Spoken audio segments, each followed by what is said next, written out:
Hello, everyone, and welcome to tonight's Fight Night Rising week number 2, where we have a bunch of up and coming, but even still very, very strong players joining us tonight. I am alongside my co-caster Casanova. How you doing tonight, my friend? I'm feeling good. I'm doing good. I'm looking good. As always, Khroen, I'm Ooh. ready for some sweet fight night action coming out of these players. We got a stacked lobby today. Actually, crazy tonight. We got a couple previous winners in Bububoosh, Sphinx, and H2. Luden Kuma came in second in his last time on Fight Night. We saw good performances out of exkeepcallin and Doublezzzz, and now we've got a couple new players that we're excited to see how they can do with Gnard Dawg and Naturesbf.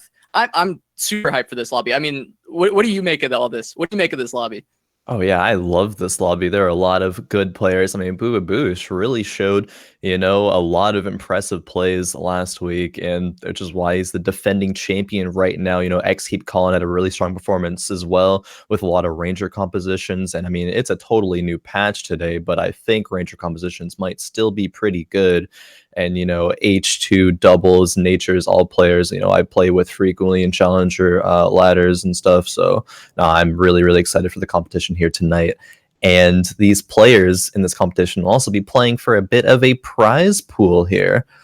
First place will get $100, second place $50, third and fourth both get $25, but top 3 will get invited back for next Fight Night Rising. And that's where the most prestige comes from, getting that Fight Night crown, as well as getting to return and compete for a chance to win it all again. Always looking to see those return players. We've seen a couple multi-time champions now, and it's always exciting to have these repeat players come back and just continue to dominate. Oh, definitely. I mean, we've had a few players kind of solidify themselves as sort of the top of, Fight Night in terms of just their overall consistent performance. And I'm always excited to see what those players can do, throughout new metas, new patches to see if they can remain dominant. And a lot of them can.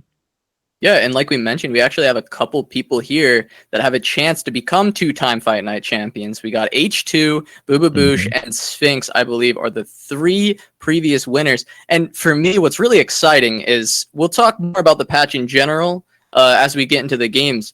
But with 10.2 bringing kind of, well, hopefully the end to Sivir and Friends, we're going to be seeing a bunch of different compositions being played out today. And I'm really excited to see the clash of Bububoosh's Rangers composition, if he's still liking to play that, versus H2's Veigar, to see if they'll come back with the same things that helped them win their previous fight nights, and kind of the clash of the titans there, bringing these compositions together. Oh, definitely. That Veigar will always hold a place in my mind. Wasn't expecting it at all, but H2 made it work. He made it dominant even, and yeah, solidified himself as a Fight Night champion. Can he go for the 2-time Veigar victory though? That's what we'll have to find out here tonight. And I mean, being contested by a bunch of other strong players, so there's going to be a lot of good competition as we've already referred to.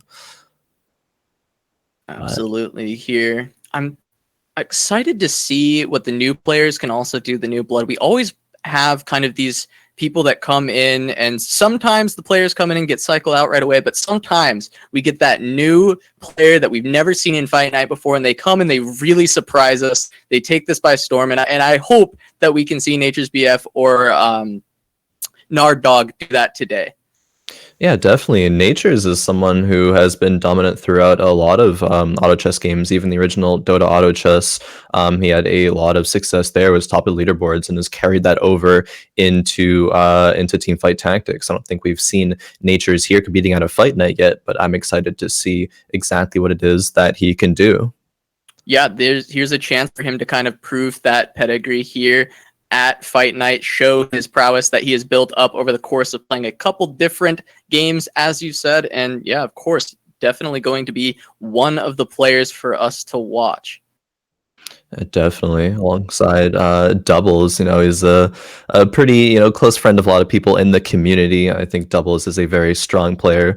Sometimes has struggled in a couple of different patches, and I think has struggled his past performance in Fight Night. But I think if he's gonna be, I think he's a good player and confident enough to be able to adapt to this new meta throughout the course of the games here tonight. And he's gonna be one of the players that I'm definitely looking at as we load into game number 1 here, Cass. Exciting times for this week in Fight Night. Wait, absolutely. We're going to start out with EKC's point of view, and we'll be going in very shortly, just waiting on that load in. I'm excited to see which elemental map will be on. That'll be very important to see what kind of compositions we're going to want to go for here. Yeah, definitely. I know there's been a couple times Fight Night where we've gotten a whole, smattering of all of the elements, but then some where you just get like 1 or 2 elements throughout the whole night. So it just comes down to that map RNG and the carousel prioritization of items. It is a new patch, so maybe players will prioritize some different things. Maybe the spatula, has been prioritized for a lot of this patch, and going your Sivir and friends. Maybe that's not going to be as priority. I'm not quite sure. There's, a lot of things these players probably have in their minds for stuff that they want to test. It's only day 1 of the patch, so they haven't been able to test everything yet, but it depends on how much they've, researched, how many, other streams that they've watched today, how much other data they've looked at in preparation for tonight. Yeah, and I presume that if speaking on items, I presume that we will still see some spatula attempts. People are going to go for that spatula. They always do. But generally, we've always had a majority of spatulas go towards that Blade Master item. And as you talked about, Sivir and Friends being nerfed, Blade Masters being nerfed in general, we may see people transition into different spatula items, which can always create a lot more diversity and just variety overall in the compositions. And it's always exciting when we get that. And we're going to see a spatula on this first carousel. We're going to see who tries to go and grab that right now. It is not contested. Gnard Dawg's going to go ahead and grab that right away. We see H2 pick up a tier of the goddess, which we have seen this before. He loves his mages, and a tier, it doesn't always have to signify mages, but it generally does. And so I expect to see H2 kind of going for something that we've seen before, especially on this ocean map. Oh yeah, especially, taking a tier from the first carousel. That's definitely going to be a Seraph's Veigar at some point this game. I can almost guarantee that. Be very, very surprised if that's not the case. But we see exkeepcallin here did grab the sword, and the spatula was wasn't contested by anybody. I believe it was Gnard Dawg. Just grabbed it for free. So maybe a less of a prioritization on spatula, or maybe just some of the players, their positions on the carousel, maybe they just weren't next to it. I'll have to see going forward into the other games, but for now we are on the ocean map. And exkeepcallin has an Ocean Qiyana right out of the gates. Qiyana, a very, very, very strong unit, so definitely a good pickup there. Yeah, and it will be overall better to have that Qiyana here on that ocean map. Get some of those synergies very easily early on. Maybe pick up a couple Wardens, see if they can find the Nautilus, the Thresh, get a couple oceans there. Gonna sell the Qiyana though. That's a little bit interesting. I didn't expect that, but just getting a little bit more gold early on, trying to buy out the bench. Maybe look for more of those pairs instead of sticking with that Qiyana. Yeah, interesting to choose to sell it right now because you're not making that next threshold of income at 10 gold. I mean, definitely exkeepcallin's going to want to make that 10 gold here. Maybe choosing to sell off everything that's not a pair. Maybe choosing to keep the woodlands, though. We will see, however. Yeah, I probably would have kept that Qiyana just a little bit to see if you happen to, roll a couple random Qiyanas on level 3, but just doesn't want to have that option in mind. Yeah, decides to completely stick out for those pairs, and we'll have to see what direction he decides to go with that. We're going to head over onto Luden Kuma's perspective here. He does have a couple pairs. He's got a pair of Zyras. Other than that, not much else. Got a couple of the Woodland, but not entirely. Sells off the only pair that he had. Yeah. Keep looking. Think that sell was a little bit late. I'm not sure. Check the instant replay on that one. But yeah, tried to make 10 gold, but... did have a lot of options and still does have a lot of options. Has a couple of woodlands, has a pair of Maokai's, has the electric wardens with the Leona Ornn, Thresh, and the Volibear. So made a lot of gold there too, though. Those 2 separate gold drops in that PvE round. That's definitely pretty good. The items, however, are not really that phenomenal for Luden Kuma here. A belt and a bow, and you never want to combine those. I'm pretty sure that's just objectively the worst item, at least right now in set 2, is going to be. I even forgot the name of it. It's honestly, it doesn't register in my mind. I can't remember it either. I don't think we've ever seen someone build it. No, I can't remember what that builds. It'll come to me eventually, but regardless, there's a Neeko's help on the bench as well. And Neeko's is something that's not going to be that great in the early game, but generally you're going to want to, utilize that at least level 6 and 7, if not waiting for a legendary unit to try to get that into a 2-star. Yeah, I mean, you love to see the Neekos come out because you do want to have that later on. But it is kind of a double-edged sword here because early on it doesn't actually help you win any rounds, so you may lose your chance to win streak if you had like a different item instead of the Neekos. But once you're getting to that later stages where there are some 5 costs, or you're getting close to those tier 2, 4 costs, or even a tier 3 of something like a Vigar, you do really want to have those Neekos available. We do see Luden Kuma pick up that Maokai, which was very important to get that tier 2, but it may lose to the Ornn here. Yeah, I think so. That Zephyr Slam definitely going to be very influential in taking out Luden Kuma here. Also, Titanic Hydra is the name of the item that belt and bow makes, but yeah, not really going to be seen. Once upon a time, that wasn't a terrible item. Once upon a time, but once upon a time in set 1, Titanic Hydras were built by people. They did exist.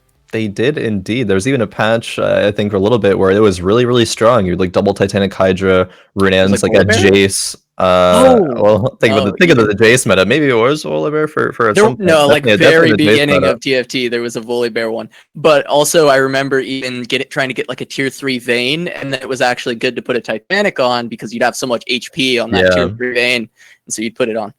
But yeah, regardless, it's not really a item that we see anymore ever. Ooh, H2 does have that Seraph, however, here. And a Zephyr as well. Not having any money, though, unfortunately, for H2. Maybe chooses to sell off some of these units here to make at least 10 gold. I mean, there's the carousel round as well, so players... H2 will definitely get 10 gold here some way. But Bububoosh taking a hit there. Tier 2 Zyra being a very strong early game unit. H2 seems to have a couple of Infernos right now. Bububoosh right here with the 2 electric. Gonna take a few shots there, losing to H2, but H2 seems to have the strongest comp right now, of course, being at 100 health. No big win streak yet, but of course, still has not lost a round. There's a Vigar with a spatula. If we want to see another Blade Master. I don't expect to see that one this time around, but... Don't think so. Bububoosh gets interesting callback to that. Yeah. Oh, that's actually, I believe, Gnard Dawg gets the spat, so that's going to be a Force of Nature already. Very early for a Force of Nature on round 2-4, which is definitely not seen that often that we're going to get that early of a Force of Nature. Yeah, literally the earliest that you can actually get it. I'm curious to see what players, if not for Force of Nature, what they'll choose to make those spatula items into.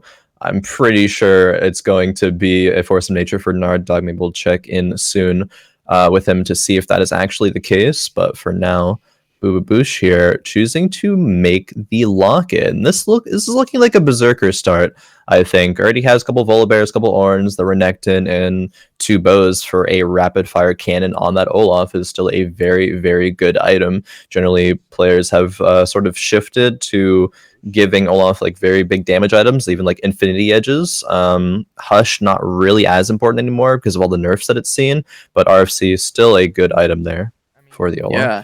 This is very interesting early game from Bububoosh. Now this Mundo is going to handle it pretty heavily, it seems like, but he just has 4 electric in with a locket, so it's just a bunch of beefy lads shocking away, trying to do their very best. And it wasn't quite enough there, but it's just very fun to watch, just the explosions coming out from all these units.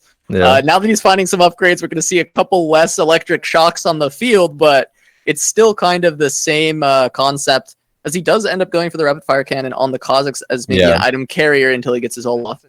Definitely. I think this is a very, very good move here at Bububoosh. Kind of lucky getting that Kha'Zix at level 5. Only a 5% chance to get any epic 4-cost unit, and does happen to get the Kha'Zix. But yeah, that will definitely help Bububoosh preserve his HP throughout the early and even into the mid game. I mean, he gets this so soon.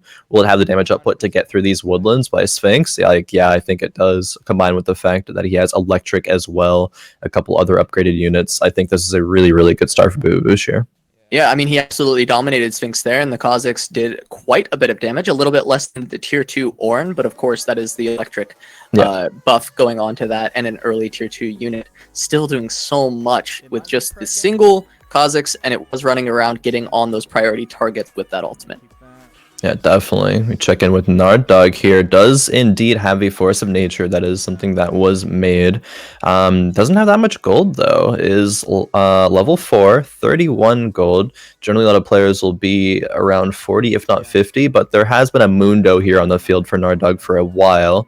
If not for that, maybe could have made a bit more gold, but is committing to it, and it seems to be working out fairly well as he's sitting at 90 HP towards the top half of the lobby here. Doing a bit of scouting, seeing, I think there's a couple players running Predators actually here. There's Gnard Dawg and then one other player that he just scouted.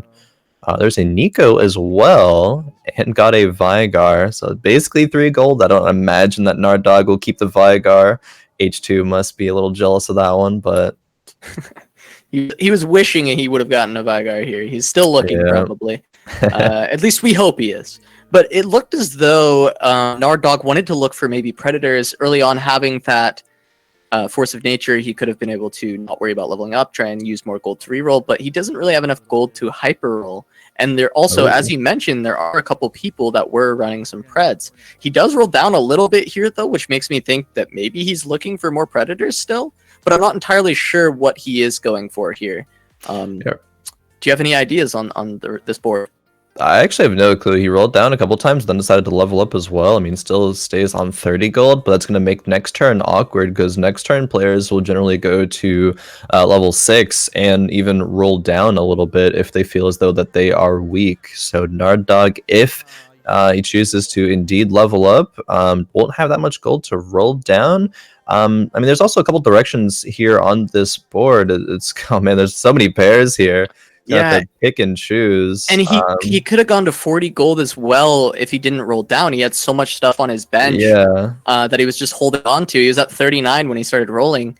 It definitely seems to be in a rough spot. A lot of kind of lost gold. Is still kind of looking at these Predators. It's not really piecing together into a really cohesive composition, and he's going to start feeling it, as a lot of people have probably started putting together the pieces of their composition, being it after Krug's round.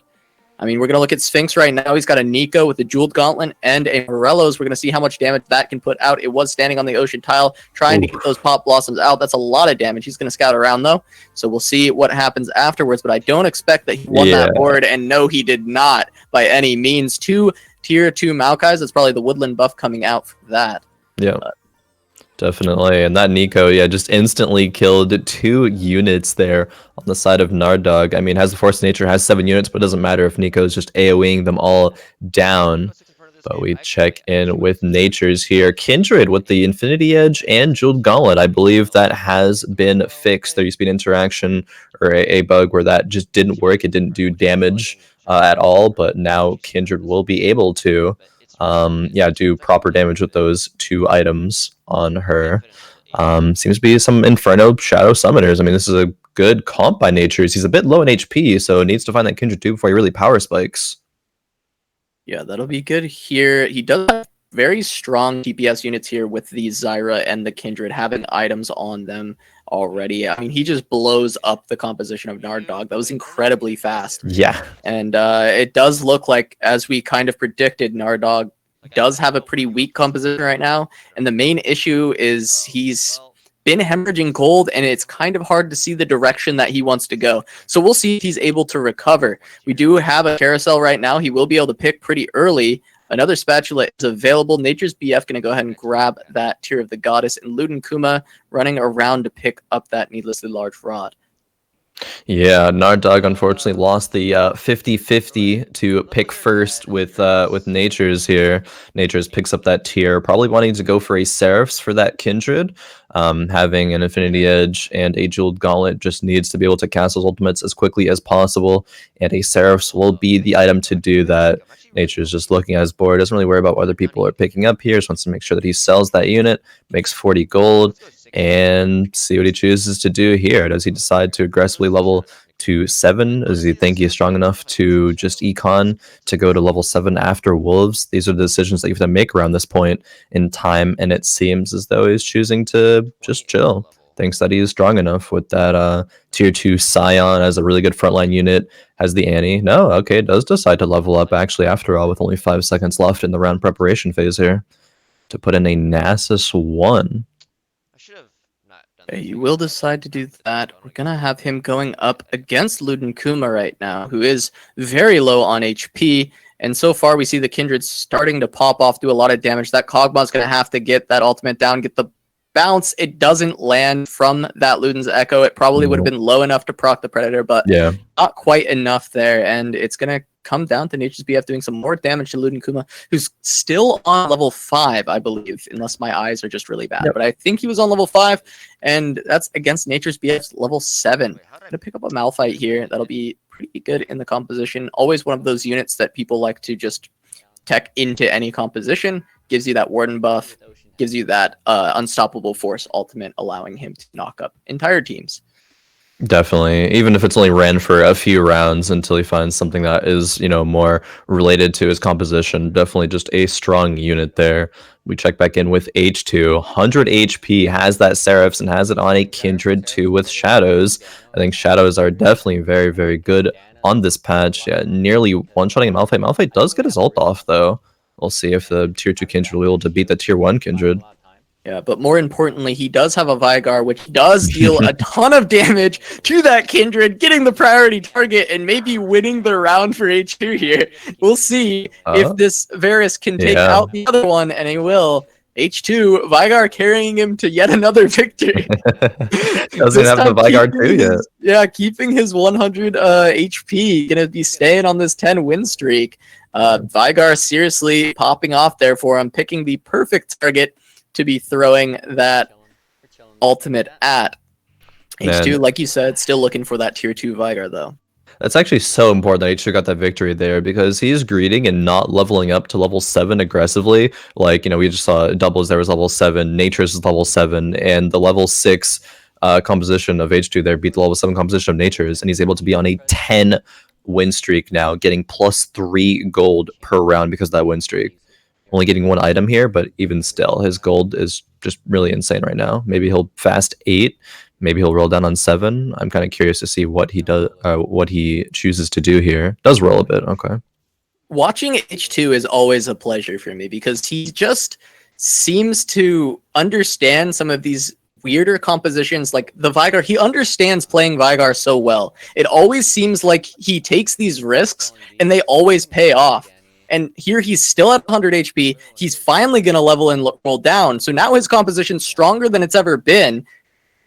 And somehow he's still on this win streak, so he may continue it. We're going to see him go against Gnard Dawg, who has been weaker, but it looks like he leveled to 7 as well, trying to finish out this composition. But right now, it looks like H2's got a big advantage with that Annie in the front line. The Mundo's going to finally go down, and now there's nothing stopping all these DPSers out of H2 from getting onto the back line and taking everyone down. There is a little rat in the corner from Gnard Dawg, but it does not survive long enough to do anything, really. And H2 is going to stay on this win streak and continue to level up this comp, make it even stronger than it already is, and really transition into what his final late game comp may be.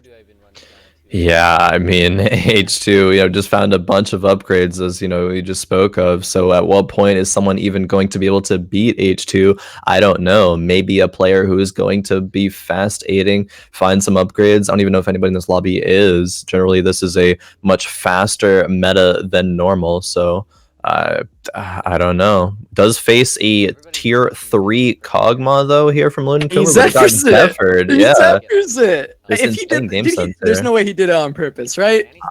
Maybe he did. It's H2. It's H2. He's just so good. And it looks like, yeah, he's going to be He able to wins time take because of down it. Luden Kuma. And if he did not Zephyr that Kog'Maw, I'm pretty sure he doesn't win that round. Yeah. I think that's pretty safe to say. No, definitely huge game sense there by H2. I mean, that's just really, really impressive there. I mean, scouting at all points of the game, saying, hey, where's my Zephyr going to get the most value? Oh, there's a priority tier 3 Kog'Maw there. There's probably another couple of units from another couple of boards there that were good to Zephyr. So just really, really good heads up play by H2. I mean, there's a reason why he's 100 HP. There's a reason why he has won a fight night. You know, just immaculate game sense there.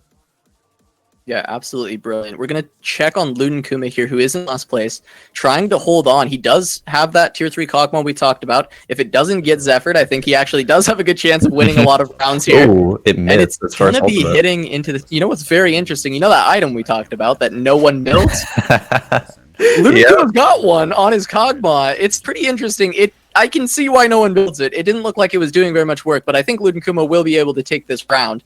Yeah. He's going to be able to grab that over doubles. But the idea was kind of interesting. I think I get it. He had it in that corner. It was splashing onto Packline. If anything dropped low enough, obviously that small amount of damage is going to proc Predator, and he's going to get the kill. The problem is that item just seems dead. It just doesn't really do anything. It's not doing enough damage to cause them to drop low enough for him to execute. It's more if the rest of his comp can drop something low enough to execute, and Kog'Maw happens to splash onto it. Yeah, I mean, he already has splash with the Ludens as well. I mean, I would kind of like that to be almost any other item if it's relevant for the Kog'Maw. I mean, I did quite, see your point there with it is able to splash and maybe get some extra Predator procs, and maybe that'll, be enough to warrant it being a decent choice here. But yeah, overall, just still not a very strong item. But tier 3 Kog'Maw itself with the Ludens is very strong. Unfortunately, did miss the first ultimate of the last fight, so it was a bit closer than it maybe should have been. But then again, still very strong. H2, he does have a running man now as well. I didn't actually see if he had that on the last fight. He may have. But yeah, I believe just picked that up from the carousel. Yeah. So he will have that to kind of help defend his Kog'Maw, give it a little bit more time. Really, at this point, if you're Luden Kuma, you're trying to hold on a couple more rounds and not be 8th. Try and score as many points as you possibly can to go into the next couple of games, giving yourself a better shot at coming back in the fight night. Especially because it seems as though his composition, being Predators, may not be able to get strong enough to take the full victory. But we'll have to see. Right now he's fighting against Bububoosh, and it looks like he may have this one. Yeah, gets a big Predator proc there with that artillery. I'm not concerned, man. How you doing? Yeah, oh man, that artillery with the double Ludens there. Double Ludens doing so much damage. I mean, it's been recently changed to where that item will scale based off of the wearer's star level, and it is a tier 3 Kog'Maw, so it's gonna be it's so much damage there. Yeah, generally though, if Predators are going to win the lobby, they're going to start win streaking pretty early on, and they'll be able to go level 7 and level 8 like on par at the same time as the other players in the lobby. But Luden Kuma not being able to do that, unfortunately, here in this lobby is kind of having to stabilize, roll all of that gold down, still on level 6 when everybody else is level 7 or even maybe level 8 right now. Yeah, and now he's going up against EKC. We're going to see if he's going to be able to hold on a little bit longer here. We have the Varus firing an arrow into the Kog'Maw already, but the Kog'Maw is still able to fire, very healthy. Oh my. The Ludens. Yeah. Yeah. Luden Kuma with his Ludens going to proc a big one there, taking down EKC. He's going to move on, staying alive, and that's what's important here. Bububoosh dropping down to 14 HP. We're going to check in with Doublezz. Yeah. See, he's got a brand, quite a few items there. They're really good items in that brand, actually. Shojin's, which is a mana item, which is really good on brand. And then the Infinity Edge, Jeweled Gauntlet. Every single bounce of brand's ultimate is going to have a chance to crit. And if it does, it's going to deal insane amount of damage and leave an Inferno Hex under it with the 3 Inferno synergy there. Absolutely. Interestingly enough, we still see H2 at 100 HP. Yeah, look at the HP discrepancy in this lobby. It's huge, right? I was going to put that out. Yeah, go ahead, talk about this. H2, 100 HP. Second place, 46. More than double the HP that Doublezz has with H2. Still win streaking at the end of Raptors. That is insane. H2 finds a Vigard too, as you see there. Was that his first Vygar too, or is that the sixth Vygar? I don't even know. It was actually just the first Vygar too. Just been win streaking with. I mean, that's an insane front line that H2 has right there. But yeah, now that's the Vygar too. Facing Natures with a really, really good triple item Kindred there though, tier 2. Let's see if Natures can finally shut him down. We see the Scion with so many items in the corner. The Kekta floats across the screen as H2 takes down Naturesbf. He's just styling on them again with Vygar. A second time. Bububoosh unfortunately falling in 8th there. And yeah, Natures goes to 3 HP as well as Gnard Dawg. Luden Kuma is win streaking though. But this HP differential between H2 and the rest of the lobby is just growing. It's just massive. H2 64 gold, 16 win streak. Can anyone even take him down? Is anyone going to be able to beat H2 in this lobby? Like maybe he'll take one loss, but to take the whole game, I'm not so sure. We may see H2 get the very first 100 HP victory of Fight Night. I don't think we've seen one yet. So we may see the first one from H2. He's making a good case for it. Obviously, that's a caster curse, and we're going to see Gnard Dawg take him down right now. I don't really expect that's going to happen. Gnard Dawg's going to try and run away so he doesn't die too fast, because maybe he can beat Naturesbf, or maybe not. Maybe he is winning this. The Vygar trying to stay alive, but no! It is the caster's curse, and H2's going to lose right after. Gnard Dawg going to take him down with 3 HP left. Oh no, H2 not able to hold on any longer, but I think he's still got a good case to win this lobby. Doublezzzz still, though, going to try and hold on to his heels on that win streak with 46 HP, but everyone else is falling down. We're going to see who can hold on a little bit longer.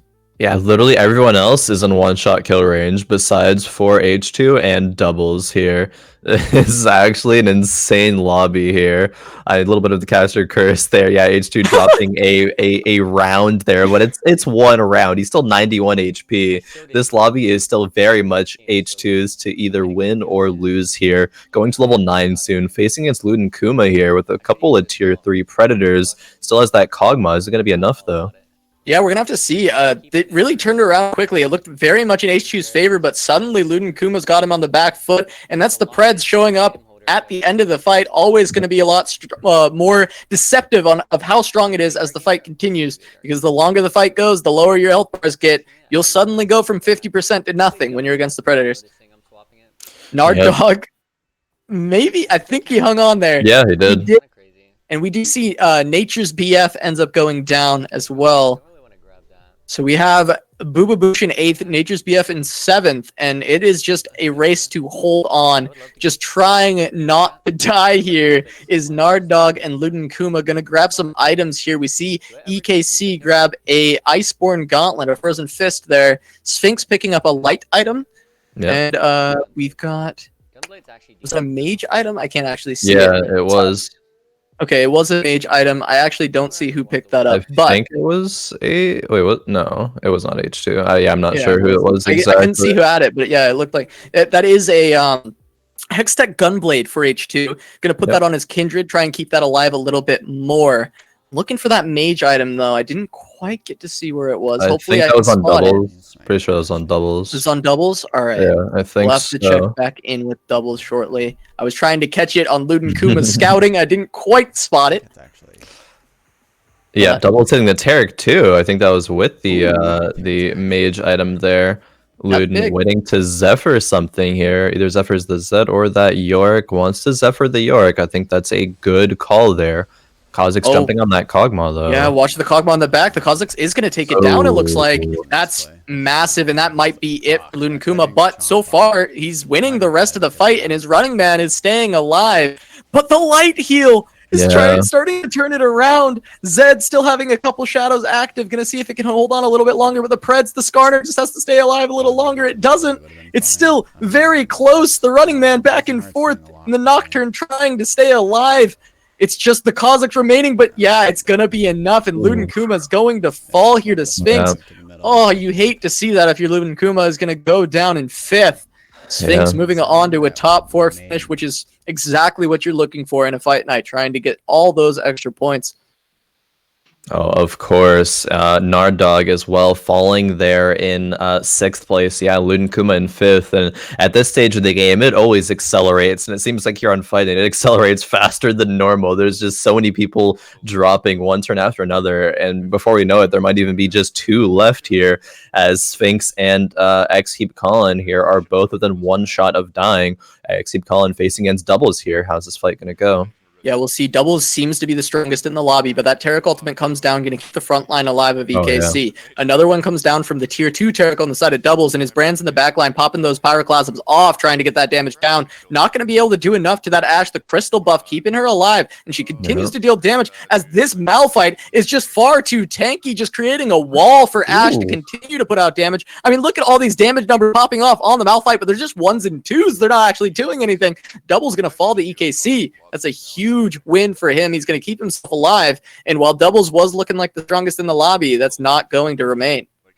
Yeah, unfortunately, I believe the tier 2 Amumu died before even getting 1 ultimate off there, unfortunately, just because the poison is so strong, you know, requiring double the normal mana to cast your ultimate. I think maybe Doublezzzz needs to reposition that front line a little bit better to protect the Amumu. Taric to get 1 ultimate off, which is very strong, but yeah, as you were talking about that crystal buff, you know, Brand was only able to ult 1 unit there with that Ashe in the corner, but it wasn't able to bounce at all, so Ashe just shrugged it off. Only 1 ultimate, has the crystal to negate the damage. That's just that. Finds a tier 2 Nami though. There's so many tier 2 legendaries here on the side of Doublezzzz. Like, can he really lose this lobby? I feel like Doublezzzz has such a good shot to win this now. H2 has kind of fallen off. Didn't find a lot of those pieces that he was looking for. His composition's still pretty strong, but this Scion has a lot of items, and it's just not doing... Well, actually, that might have been Thieves' Close. Might have been Thieves' Close. So. But still, it hasn't been really able to do much with those. And overall, he hasn't found the big upgrades he needs. So Sphinx into Doublezzzz right now. This is a chance for Sphinx to try and hang on. He's got that Zed. It does get onto the Annie. Maybe it can stop Annie from getting a Tibbers down. That would be huge. Does not do that. But we're going to see a big Taric ultimate across the entire team of Doublezzzz, and he looks to be winning this. But the Zed is still the one we have to watch. Amumu's still popping off, getting that big ulti out, and Taric going to drop one as well, keeping the Brand alive. The GA is proccing for the Zed as the shadows keep spawning, and it looks like maybe, yes, just maybe, Sphinx will actually take this round and put a little damage onto Doublezzzz as the Taric does fall just before his ulti comes down. So Doublezzzz starting to lose, even though it seemed unlosable. Yeah, that Soraka actually smurfed that fight. That Soraka silence on the side of Sphinx silenced so many key units there for Doublezzzz. I think that Brand was silenced for, it must have been like half of the fight there. Unfortunately for him, otherwise that might have gone the other direction. I mean, there is no, I believe, healing reduction for those Zeds. So every time that a Zed clone dies, it'll heal up all the other light units, and whenever York minion dies, it'll heal up all the other light units there. So definitely need healing reduction to be able to deal with Sphinx here. Going up against exkeepcallin though, hit the Rat too, the Twitch 2 recently. So is that going to be enough? We'll see. It already procs that Rat-a-tat-tat is popping off on the Zeds right now, getting them into those GAs, but they are healing from that light. The Rat goes down to the Zed. The death mark gonna fall. And at the end of the day, we're gonna see, we're not gonna see the climax of it, but it looks like Sphinx is going to fall to EKC, and that will be a 4th place finish for Sphinx. Yeah, it will. EKC at 14 HP, Doublezzzz at 16, and H2 on the massive losing streak down to 19 HP. It looks as though this is kind of a race between EKC and Doublezzzz at this point. We'll see if H2 can recover, but it's going to be really tough here. Yeah, I'd be curious to hop into H2's perspective here shortly to see kind of exactly how his composition has molded up here. Doublezzzz only saving his gold to level up now, is literally capped, cannot find any other upgrades, barring he tries to roll for anything being tier 3, which I don't think will be the case. Doublezzzz here facing exkeepcallin. Will the Twitch be able to do enough, or will that if Brand you're Pyroclast H2, this is exactly what you want to see. And we get the Rat-a-tat-tat going. The Twitch gets knocked up by the Nami wave and taken down by the Pyroclasm. But the big knockup with the Unstoppable Force onto the Brand. One more Pyroclasm coming down. It is luckily going to bounce quite a bit and will take down the Taric eventually. The Dragon Claw doing work on this Malphite, but finally a tidal wave from the Nami coming across, and that's going to be some damage onto EKC, and it's going to take him down Doublezz finally able to find that kill, and now he's got to take down H2. H2 was lucky to have the reprieve playing against a clone there, and we're going to see if these items can make a big difference. Doublezz denying that Morello. It looked like H2 wanted it, so he's going to have to settle on a death cap instead, as when they both went for that Morello's, Doublezz was, fortunately for him, a little bit closer. Yeah, not only denying it, but I think it's going to be really, really strong for him as well, putting that on that Nami. Oh yeah, H2's comp has drastically shifted here, actually. Has a tier 2 Crystal Lux with 4 crystals, Gunblade RFC Seraphs here. Oh my. Oh, wow. Wants to put poison in as well, yeah. Has Thieves Gloves on the bench, has a Yi2 on the bench here. Ooh, man. A lot of quick thinking there from H2. A little bit of panic. A little bit of panic setting in, but he does get that poison buff out, and he's got his running man going through, getting that poison buff applied. Into the backline goes the Malphite, not able to get too much off. We've got the Brand ultimate coming across the Pyroclasm, but there's a bunch of Crystal Lux ultimates firing off. What? 1, 2, 3, picking them all off one by one, and that's going to do it. Crystal Lux popping off. It looks so bad for H2, and then that first one came across and zapped like 4 of Doublezzz's units. After that, it was lights out as the Crystal Lux setting off those rapid fire lasers. That was such a dominant performance of Lux there. Like, literally, if you're questioning Lux's power as a unit, just look at that round. That Lux absolutely carried 1v9, literally put the team on her back, and now H2 is 1 round away from winning game number 1 of Fight Night. We'll see if Lux can do her best Danny DeVito once more. So anyway, she started blasting. We're going to see once again, as the brand goes off, we're going to see what can happen. Going to take down the Taric right away. That's going to do it. That is going to be lights out, I swear. Pyroclasm coming across, but the Taric's already down. Annie's going to stay alive a little bit longer, but we're watching this Crystal Lux. Can she take down the brand before these Pyroclasms pop off? The Crystal Lux staying alive, trying to just launch laser after laser, finally taking down the brand, and that's going to do it for Doublezz. Getting that Taric down so fast had to be it, but tier 2 Crystal Lux showing how powerful it really is, being able to only take that small amount of damage. And anyways, she started blasting.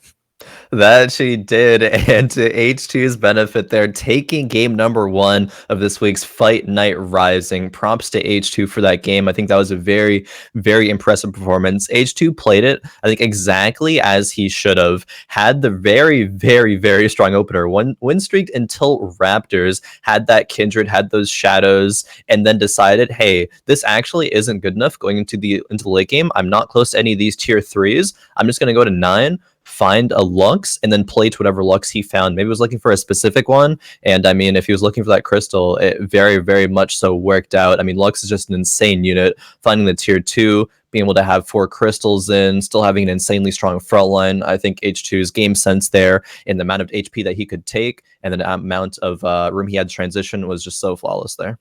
Yeah, it's incredibly impressive to see that. We're going to go ahead and take a look at the scoreboards now in H2, as we've talked about. Securing himself first place for now in that first game, getting 13 points. Doublezz just behind him with second place in that round, getting 12. EKC did net third, getting those 10 points. Sphinx falling up behind them. Everyone else, Luden Kuma and Gnard Dawg, the Naturesbf, and Bububoosh, trying to trail behind right now. They're going to see if they can catch up as soon as possible in these next couple games. Yeah, Bububoosh here, going to be the defending champion, but last place here. I think we're gonna have a quick little pause here for some technical difficulties. Gonna see if we can fix this up.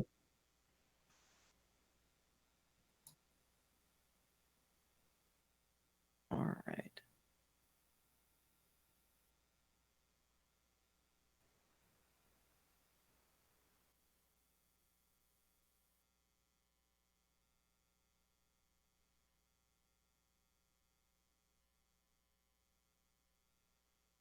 All right. Alrighty here. Yeah, taking a look at these scores again. Yeah, Bububoosh though, defending champion, but 8th place. I mean, not a very strong start there, but I think Bububoosh has proven that he's, strong enough winning a fight night. So going to have to take a look at him in these next few games to see what that comeback is going to look like, if it's going to be there at all. Yeah, and we can absolutely see Bububoosh come back in this one. We have seen some very steep comebacks in Fight Night, and of course, if he can secure a couple first place finishes, there's so many points still on the table.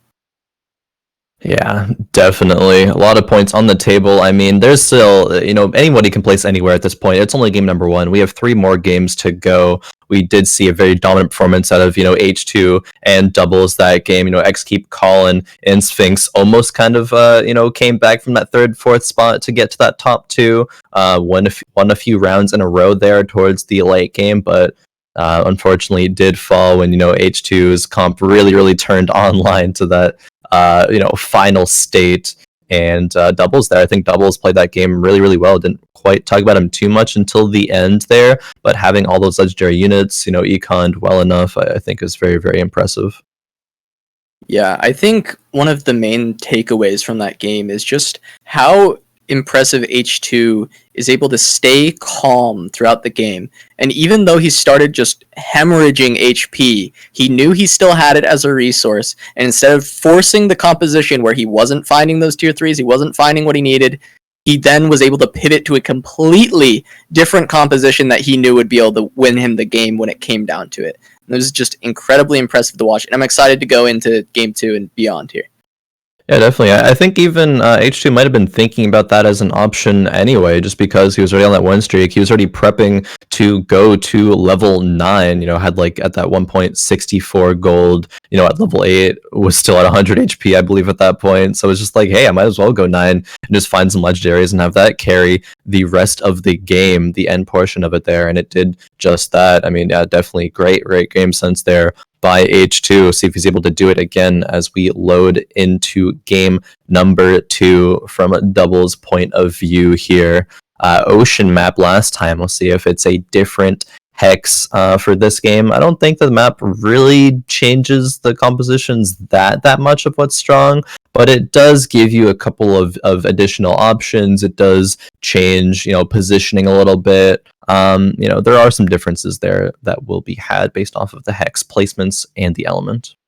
Yeah, absolutely. Going to be interesting to see if we get another ocean. In the past, we have had those multi-elements where we get the same one over and over again at Fight Night, but we've also had the full rainbow. So yeah, we'll have to see what we get here. Inferno here. We do have Inferno. We're going to see. It looks like Spatula may be something that's contested this time. No. It's the Rod that gets contested heavily, and Naturesbf is going to pick up an uncontested Spatula afterwards. And little H2 over there.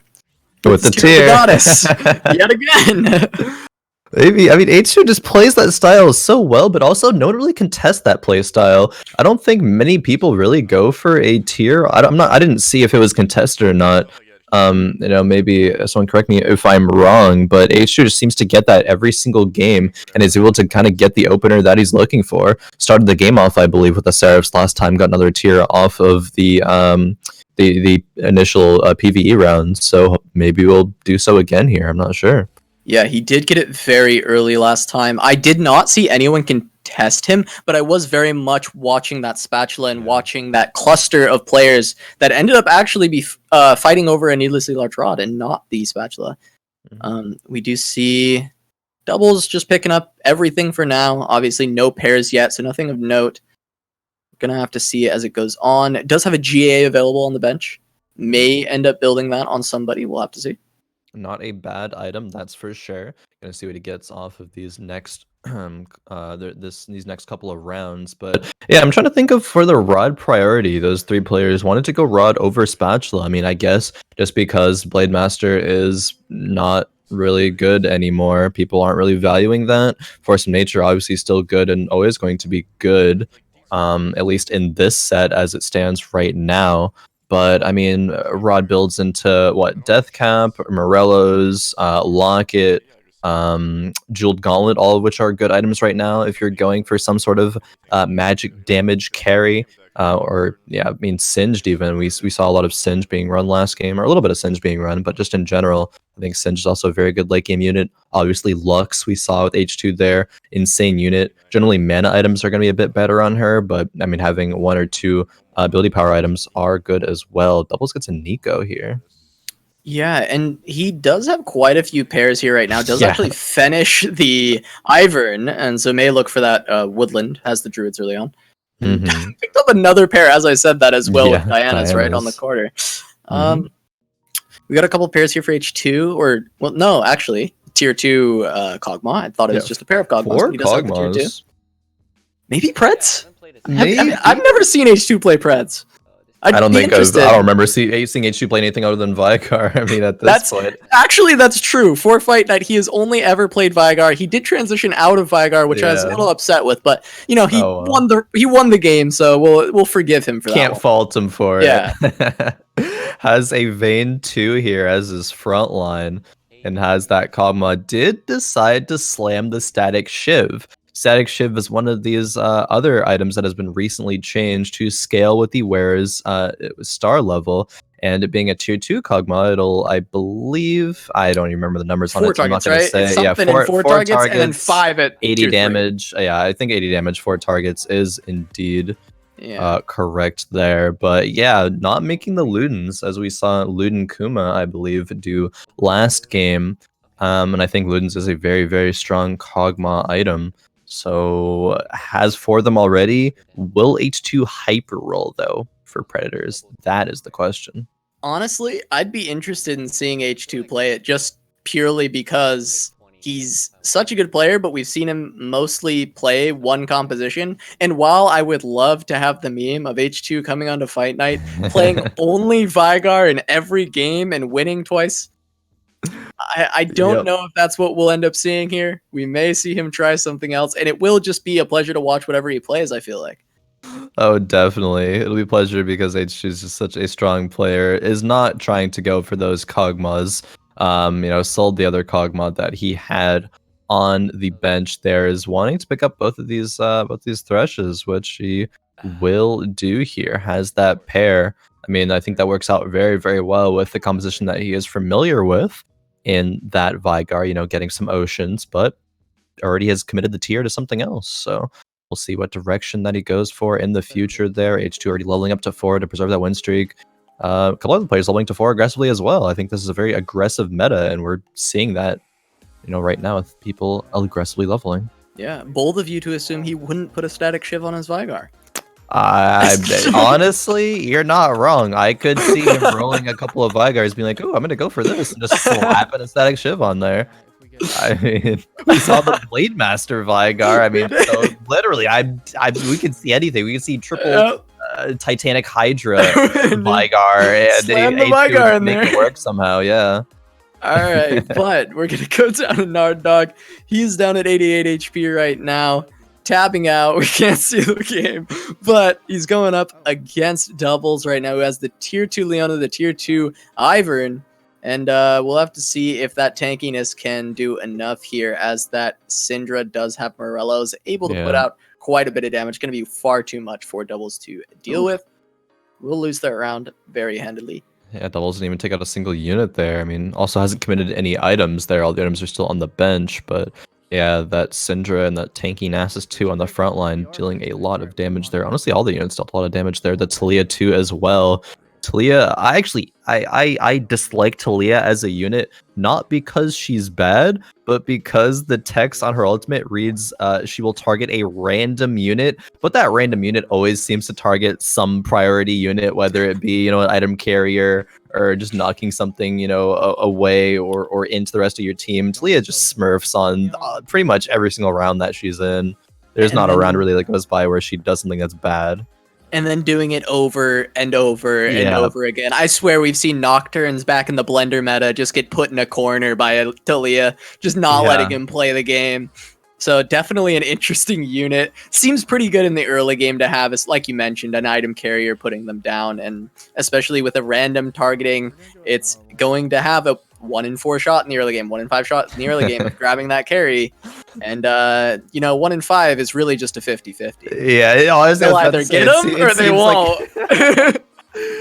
Yeah, it's just 50-50 end of the day. Either hits the right unit or it doesn't. But no, it honestly does seem like a 1 in 2 to hit the priority unit there. I mean, we'll see here in this round, Gnard Dawg versus Luden Kuma here. Luden Kuma, though, on 50 gold at round 2-5. Is level 4, but only has 3 units in here, though. I think Luden Kuma wants to go for some hyper rule predators. I mean, has 3 predators in, has 50 gold. I can't really see other options for him right now unless he finds something else random in the next couple of turns. If we can snap over to Luden Kuma when we get a chance, I do want to see what he does with this gold. I want to see how this gets spent. I'd like to see his process as he goes through this, especially if he is hyper rolling. It's something we don't see often, and so I do like to kind of watch it when it happens. Yeah. And so far, we're gonna see what he's doing. He's buying everything. He's starting to roll. He's not going super fast yet. He's got about 10 seconds, so... Yeah, no, isn't going to roll down all of his gold now. Just wanted to roll down the excess gold here. Is going to do, one more roll. Doesn't have that. Oh, okay. If he wins the round of enough to make 50, but... He's probably not going to win the round, though, right? Well, I may say looking too soon. I don't know. It still doesn't look winnable. No, no, probably not. If the Kog'Maw was able to be alive for that whole fight, I don't think a Skarner 2 is going to be good enough to 1v9 this. Maybe actually, never mind. Are we insane? I guess we're insane. Is this Skarner? It'll be close. No, it's still got stunned. Is this like a tournament? I don't. If he crits a lot, one more crit. Wait, actually? Oh, no, yeah, if he crit one more, literally one more time. I knew it was one more crit, and he would have actually won. That's tragic if you're Luden Kuma, but a little bit of a mistake, right? To roll down just a little too far and not be able to make it back to 50 gold. I expect he'll still hyper roll after Krugs, though it does seem to be definitely the way he's trying to play this, which I do. Again, I want to check this out, see how he does it, see the process he goes through, see how far he hyper rolls, see what he finds. How's your Thursday going? Indeed. I mean, it's actually not even that bad that he ended up losing that round because he is making an extra 2 gold from the loss streak as opposed to making 1 gold from winning the round. So I guess it sort of evens out in that sense, but still could have been on the losing streak and then had an additional +1 gold. It's 1 gold, but sometimes that does make the difference in TFT. So yeah, a little bit of a misplay there, I think, but pretty minor, I guess, in the grand scheme of things.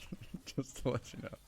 So we'll see here how Luden Kuma decides to do this next round here. We'll probably roll it all down and has to do so quickly. Trying to find the tier 3 Kog'Maw is okay. Found the tier 2s of all of them.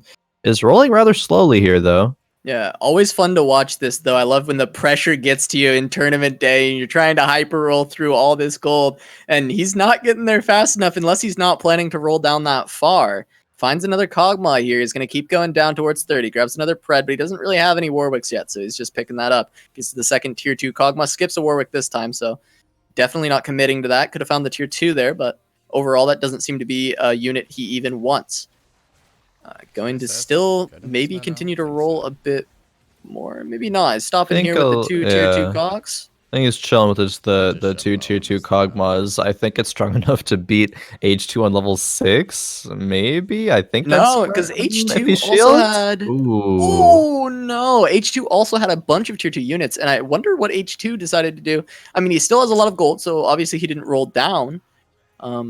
Maybe he's just been lucky because H2 is kind of chilling in a very comfortable position that we've seen him at more than we've seen him not at. 100 H2 HP. has been at 100 HP more than he has been at any other number in the game.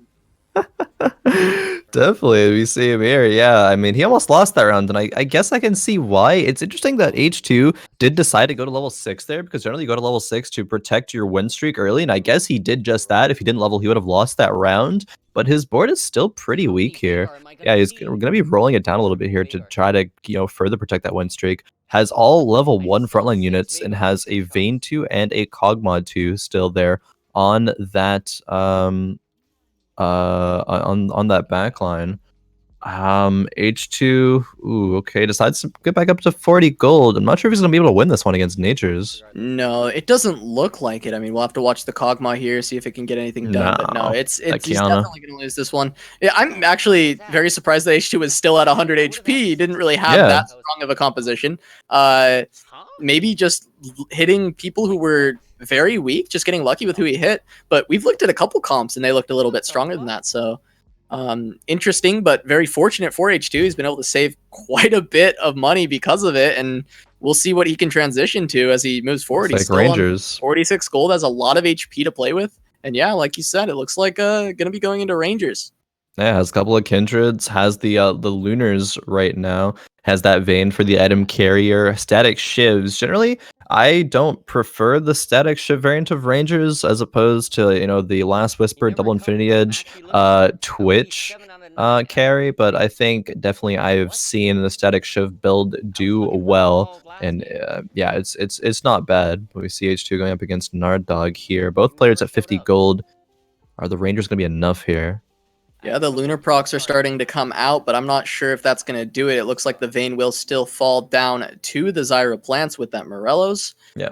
And H2 going to lose a little bit of HP over time here, but he does still have 81 left and a lot of econ, so we're going to see how H2 is able to find and hit those upgrades. Right now, Naturesbf is the current HP leader, now that H2 has lost a couple rounds. Yeah, Nature's, very, very strong player. Gonna have to check in with him again soon to see exactly what he is running here in the beginning stages of this mid game. I think we see the direction that H2 is going, and I'm curious to see what sort of items that he prioritizes. Will it be more static shivs or some other items? I mean, that's a Twitch with a bow right there in front of H2. That's definitely going to be taken. He's drooling. You can see it. You can see it through the screen. His mouse cursor was slowly following the Twitch. He was so ready to go as soon as he got out of there. And that's so fortunate to pick up for him. I mean, he's running Rangers. The Twitch has the bow already.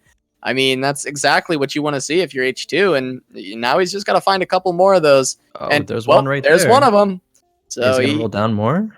He does get rid of quite a bit of gold already, and he does roll down a little bit more at least. Not sure how much further he will go. Enough to be strong, I suppose. He's sitting a lot of pairs here. Finds the Tarek as well. Definitely is going to pick that one up. Probably, theoretically, should play it this round, but was deciding what exactly wanted to keep and what he wanted to get rid of. H2 facing Bububoosh here with the Yorick too. And lights. All that light healing gets one Yorick one Yorick summon comes out, so it's going to heal up quite a bit. And that'll probably be enough for Bububoosh to win the round. The Twitch trying to pump out some damage, but it is still that tier 1 Twitch, which is definitely not super strong. Going to have to get to that tier 2 and then transfer those items over, and then we'll start to see it pop off. H2 going to 0 gold there nearly, and still losing the round is a bit unfortunate, because if you're going to level up at round 3-5 and roll down all your gold, you're going to want to stabilize with that. And while there's only one round until the PvE round, so H2 won't be able to take that much damage before it, is still not going to be optimal for him. Okay, so we see Nature's got the tier 2 Talia.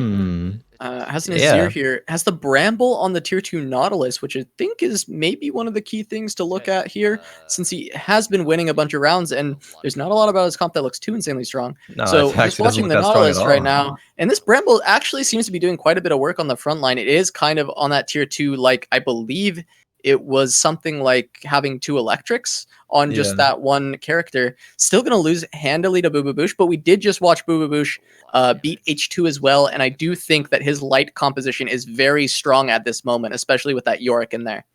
Oh, definitely. I swear it's always a situation where like, oh, this person's, is really high HP. I guess they're really strong. Let's check in with them. Then we look at their board and it's like, actually, they look pretty weak. I'm not sure how they've been win streaking so much.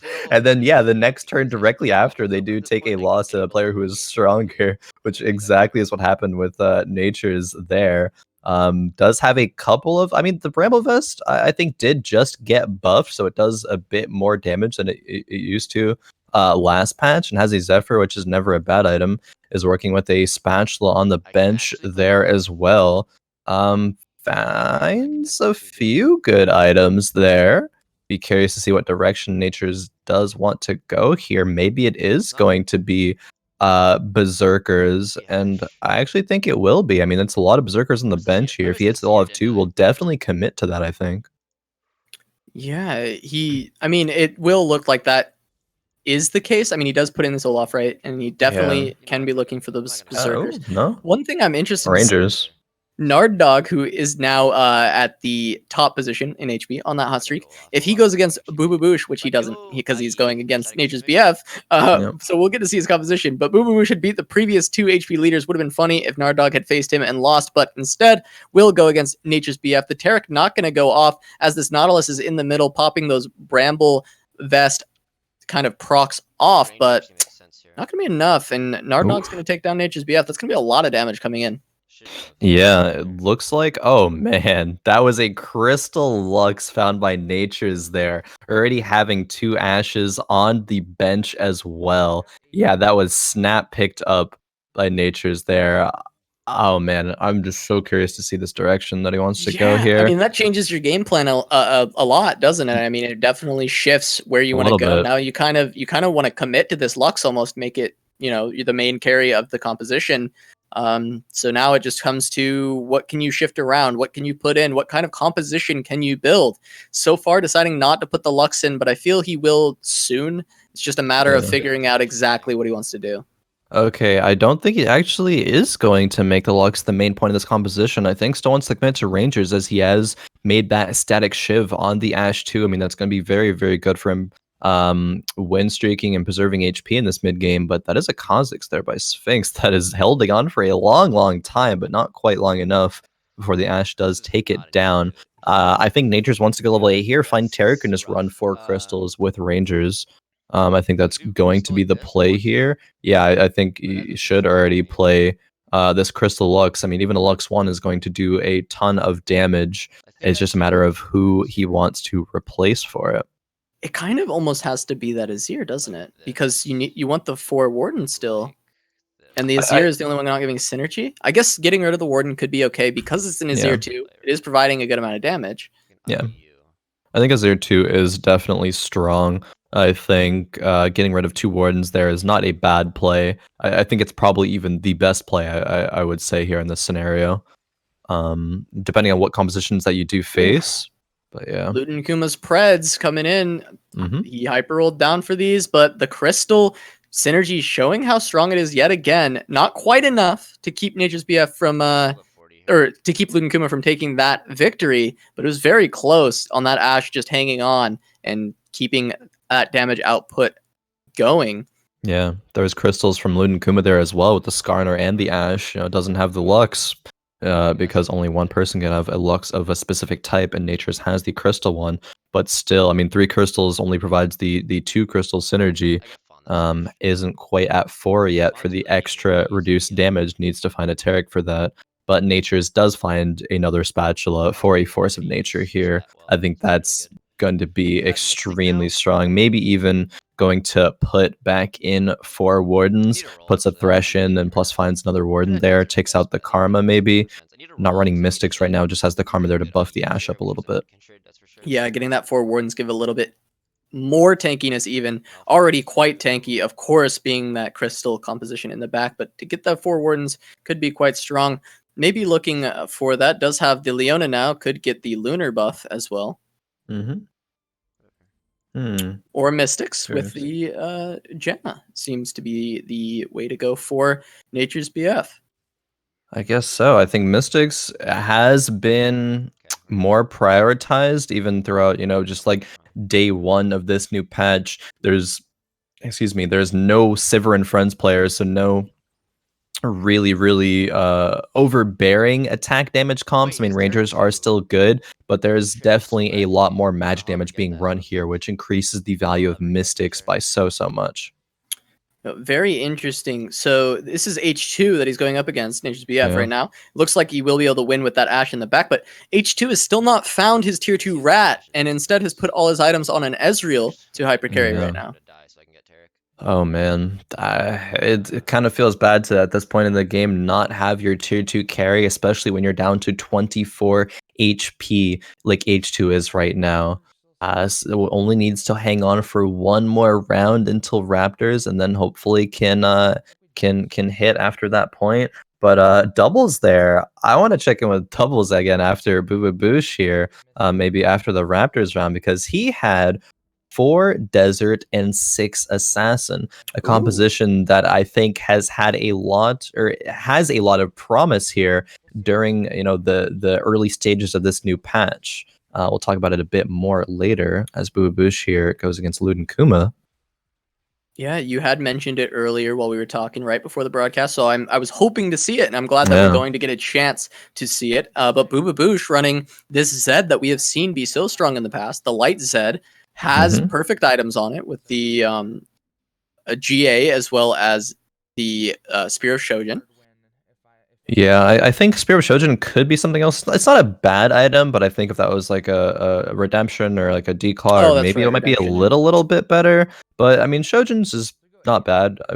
I'm fine to see that on a Zed, especially at this point where he's just win streaking. He's on 7 wins, almost has a Nasus 3 even randomly as well. Has a Yorick 2. I think Bububoosh is in a very, very strong position in this game to be able to take this lobby. I say that hesitantly because I'm not sure exactly how the light composition will hold up going into the very, very late stages of the game.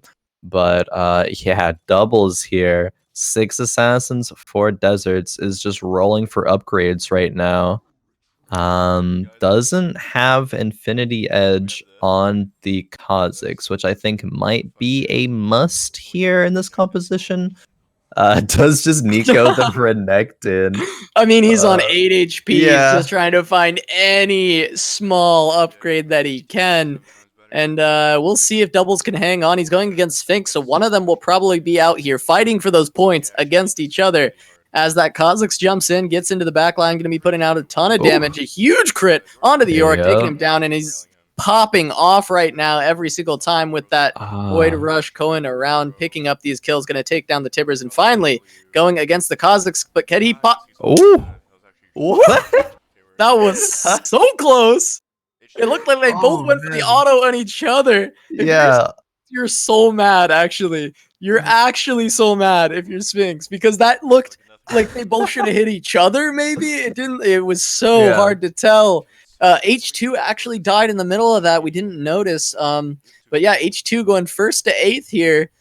So, opens up the lobby for anyone to really find their way in, since H2 has not gotten those first place back-to-back finishes.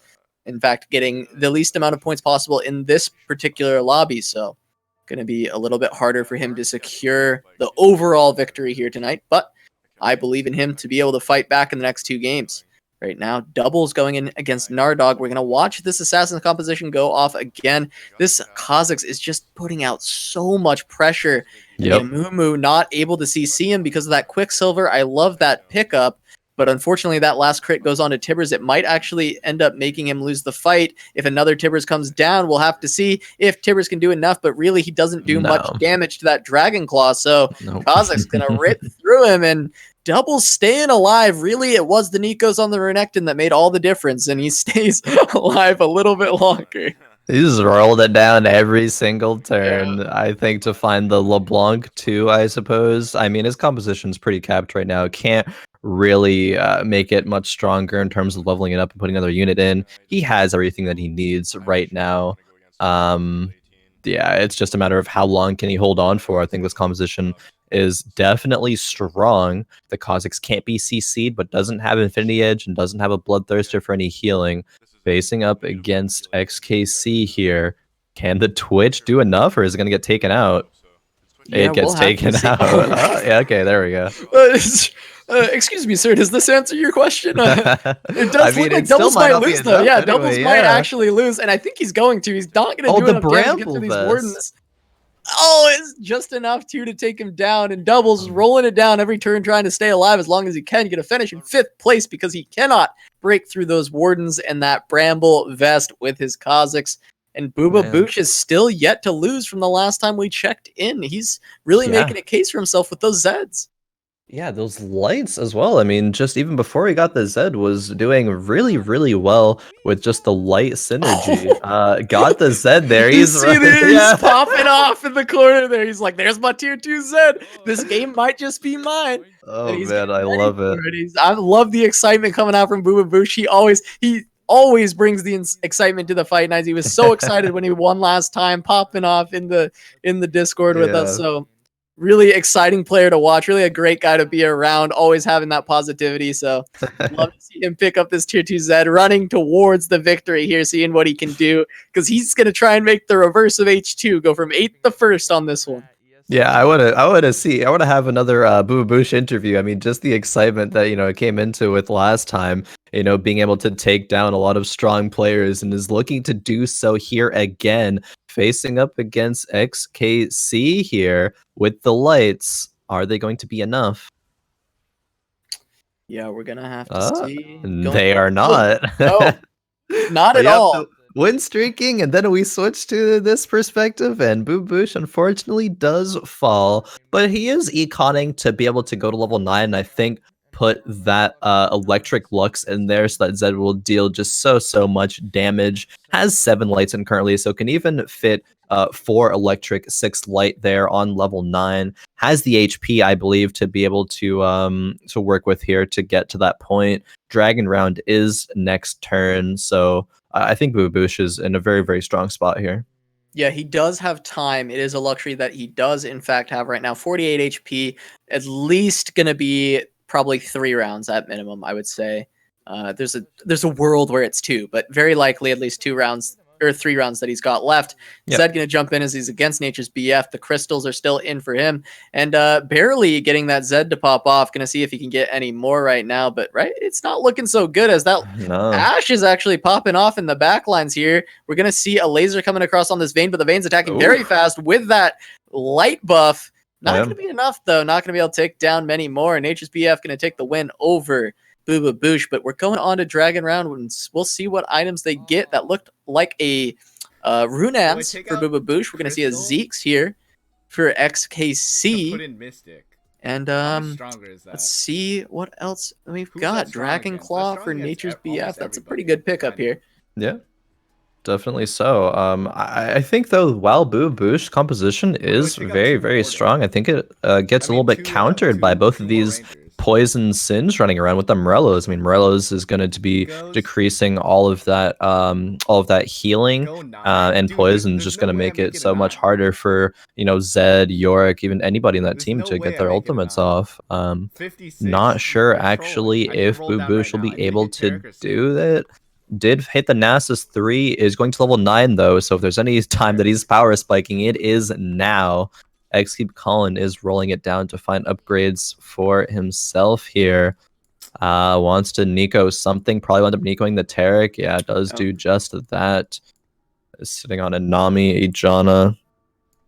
Wasn't able to find that Singe though. I might have even wanted to, sell those Malphite, sell that Janna, roll down even harder to try to find that Singe too, as I think that's another win condition, but Taric 2 is not bad. Gonna go against Naturesbf right now. The Taric's still struggling to get his ult off because of the poison, and by the time he casts it, the whole team is dead. And AC is gonna go out at 4th place here. Yeah. And Bububoosh, see, this is what I wanted to talk about. This Bububoosh, this is the strongest that he will probably be for the rest of the game right now. And so he wants to be hitting people as hard as possible and hoping that he can finish them off before they can get the rest of their comps online. At this point, you hope for the RNG, the coin flip of whether or not you'll play against a clone, and you hope that your opponents kind of take each other down, but you really trying to fight for that first place. This is kind of it for Bububoosh. This is the final strength of the composition. If this can't win, nothing he's going to be able to do is going to be able to. I think the only other thing they'd be able to do is take out one of the lights, because he's on 7 lights, and put in another electric for 4 electrics. Right. But that is the, I think, only other thing that he could do outside of finding, that tier 2 Lux, but doesn't have items on it, so it wouldn't be that prevalent. But still being able to take out this Ranger though. So maybe going to level 9, finding that Nasus 3, putting that Lux in, did put him a bit over the edge there in terms of being able to take down those Rangers. Gnard Dawg taking a huge hit there too. Gnard Dawg gets beat up by Naturesbf a little bit there, dropping down to 6 HP. Like you mentioned, we could see the electric. That'll be probably the only other thing. But picking up that Runans off of the Dragon seemed actually very good for this Vayne, as it keeps picking up all the light buffs. It's just kind of collecting them. And by the end of these fights, it's hitting so fast And applying those silver bolts to an additional target is very, very impactful in some of these fights. Definitely helping Bububoosh out a little bit. So a good item he was able to get. Against Naturesbf, though, this is one we haven't seen him fight recently. Not the Ranger composition, it's the Crystal composition. And right now we got the Running Man still staying alive. He's dropping very low, however. We're going to watch the Vayne. She should be able to take him down now, but it is taking quite a bit of time. Overall, it should still be enough, and it looks like Bububoosh might be able to deal an insane amount of damage here. A good amount of clones were still on the board, though, so not quite taking him down, but Gnard Dawg will fall. And Bububoosh is really making a case. He's trying to finish this off now. Naturesbf down to 9 HP. Going to be able to pick up an item off this carousel, and we'll see if that can make a difference. Thieves' Gloves, maybe? Maybe Deathblade? Looking like the Deathblade here that Nature's wants. And it will be that. Curious to see what items he has allocated to the rest of his units there. Thieves' Gloves, maybe for that Taric, might have been good to try to help him get that ultimate off. Didn't have another Taric though before this round. I believe he just picked that one up. Has 4 crystals, and yeah, during that last fight, the Ashe was tanking the Zed for literally the entire fight. But that being said, the rest of his composition still fell down to that Vayne, I think, and I guess the Nasus and everything else as well. But I think the Vayne was outputting a ton of damage there. 4 crystals doesn't seem to be enough. Maybe with this Deathblade though, it can change some things, but we will see. Yeah, we're going to have to see Deathblade on the Twitch, so we're going to keep our eyes there. The Taric not able to get that ultimate off at all. Big Lux Laser coming across. We're going to see the Rat-a-tat-tat as the Twitch is trying to pop off, but the Zed in the back line and the Vayne running over the rest of the team, and that's going to be Bububoosh taking game number 2 here. So we do see the reverse. H2 going from 1st to 8th, and Bububoosh going 8th to 1st. And that really is going to mess with our standings. I'm excited to see because I have no idea where we're going into at the halfway mark. Yeah, I mean, those 2 players are tied. That's about all that I know right now. That's kind of crazy. I mean, new patch, so I guess players are trying to find their consistency, but not being able to yet. It's just they found something that's very, very strong to carry them through one game, and maybe tried something new. Maybe just didn't quite get the same repeat success. Maybe it was a high roll last game and a low roll this game. Going to take a look at the standings here. This is so close, Casanova. Why don't you walk us through it here?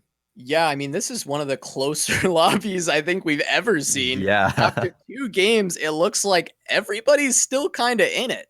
We've got Doublezzzz and XKC tied for first with 18 points, just being consistent players in the first 2 games. H2, Naturesbf, and Bububoosh all tied at 16, being less consistent players in the first 2 games, getting very high placements alongside very low placements. And then we're going to see Gnard Dawg also kind of in the middle of the pack on both his placements, putting him at 15. Sphinx and Luden Kuma tailing behind, but honestly not by an insane amount. Like, they're very, very much still in this with 2 more games left to go. Only at most Luden Kuma trailing by 7, which is very possible to overcome. Yeah, I mean, generally at this point, we see one player maybe like a little bit lower than all the rest, but no, everyone is within striking distance. Every player can win here tonight, and we will see who is going to come out on top in the next couple of games right after break. We'll be back in 5 minutes. Don't go anywhere.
Welcome back, everyone, to this week's Fight Night Rising. We've had a couple of extremely close games here from the first half. All these players are within striking distance of taking first place here tonight. Anything could happen. Casanova, how have you been enjoying the game so far? It's been great. I mean, I love how close this fight night is. I love that we really just don't know who's going to end up taking this with how close these lobbies have been, with how close the scores are right now. I mean, let alone first, it's going to be hard to figure out who's coming back for the next time. I mean, I am expecting us to probably have some tiebreakers between the top three. So I'm excited to see that.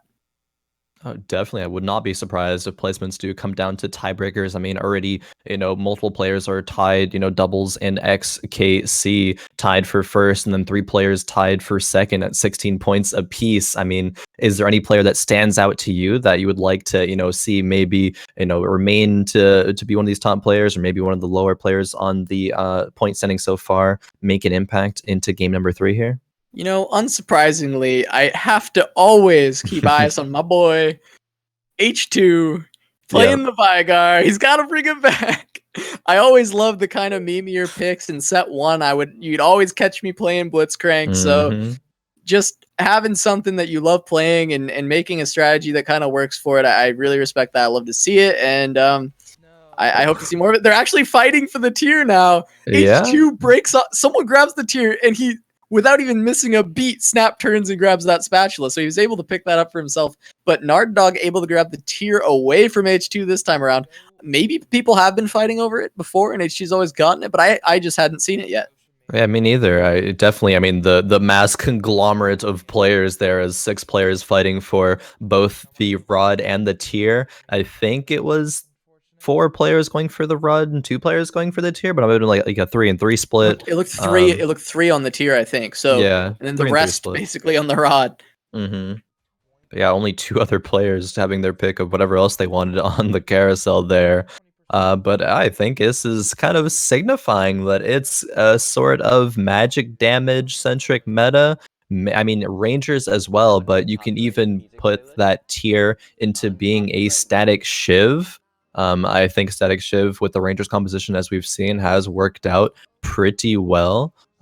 So tier, just pretty good universal item depending on whichever route that you want to go. Yeah, and H2 adding a bow to his spatula here. Oh, Blademaster has a Yasuo as well? I mean, unfortunately, probably not. Probably not, but there's a world. There might not be a world, actually. There's probably not a world.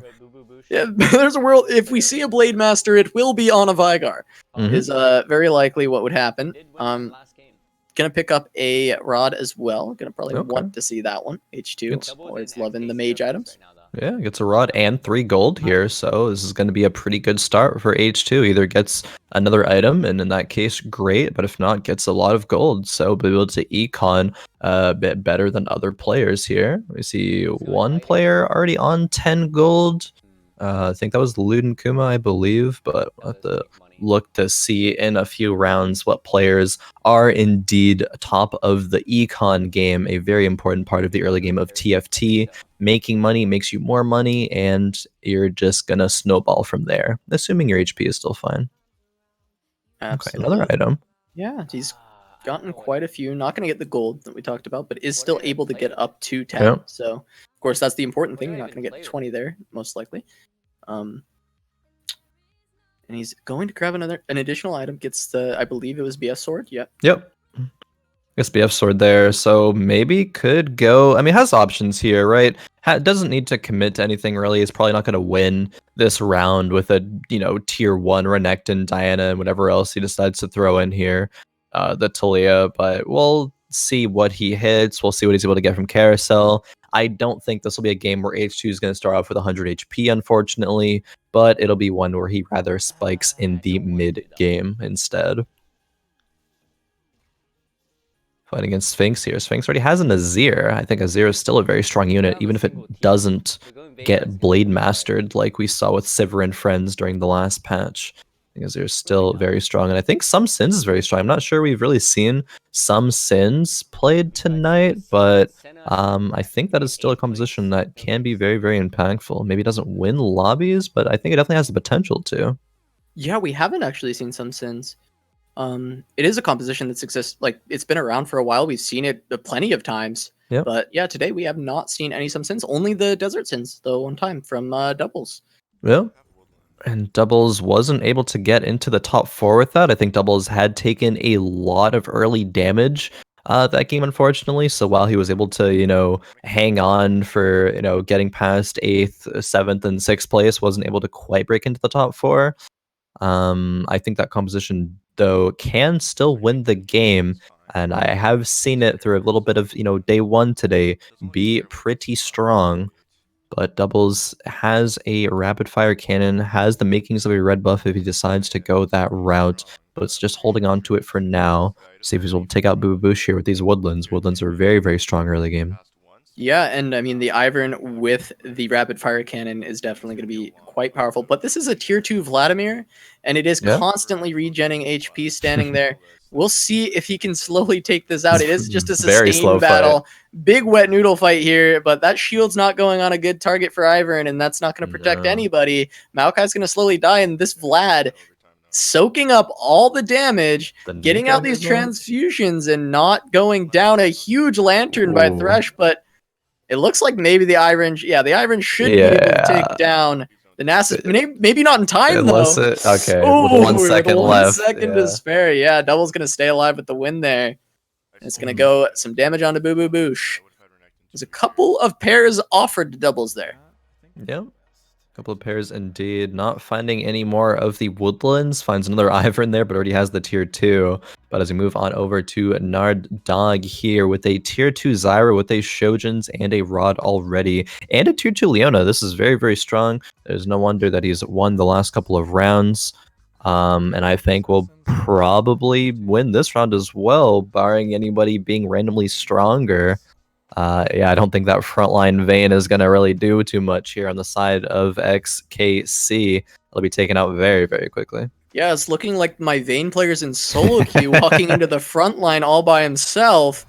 Gonna fall down instantly, and we've got Zyra gonna be pumping out plenty of damage, of course, with that Spear Shojin as well as that Rod, getting out plenty of plants. And it's gonna do it for him. And Gnard Dawg gonna continue on this win streak right now at 3, and like you said, I don't see that stopping anytime too soon. Does have a very powerful composition. We'll have to see if Sphinx or Doublezz or really anyone else for that matter can take him down, but those those 3, I correct myself, are all at 100 HP. Yeah, and a couple of things. I think if Gnard Dawg decides to not level up, maybe we'll lose to somebody who does decide to level to 5. But also H2 grabbing another spatula, level 4, but is going to be able to have the potential for 5 units next turn, maybe even 6 if he decides to level up there with that Force of Nature. That's definitely going to be an option. It's, I think, the second time where someone has been able to make Force of Nature off of the second carousel here. Yeah, I believe so. Yeah, actually. I talked about how that wasn't a common thing for us to Yeah. see, but it's happened twice in 3 games for this fight night. H2 picking up this one, and we'll have to see how that goes into play later on in the game. H2 definitely a very creative player, so we may see something very interesting come out of him, but of course we've seen him play very standard as well, so going to have to see what he decides. He is at 81 HP, one of the lower ones in the game. Of course, it is very early on, doesn't matter too much, and potentially that force of nature will help him turn it around. I was looking at Gnard Dawg's reaction there to fighting Sphinx. I think he was scouting mostly Doublezzzz and Sphinx, saw only one of them go to level 5, and I want to say his thought process was, okay, let's just not hit Sphinx and we're fine to keep win streaking, but unfortunately did hit Sphinx here, but this Zyra does still do a lot of damage, but Yasuo Can he get one gets more? on the Zyra. Gets one more. Oh, that's still not enough, though. Yeah, not enough, Yeah. unfortunately. If Gnard Dawg had leveled up, or if Sphinx had not leveled up, I think Gnard Dawg would have won that round. I mean, there's 3 targets on 1 HP here. One did fall, fortunately, to preserve a little bit of HP, but yeah, super, super close, though. Yeah, I mean, like you said, his reaction, he definitely was just hoping for anyone but Sphinx. Actually, anyone. But at the end of the day, it is, 50-50 whether or not you'll hit Sphinx.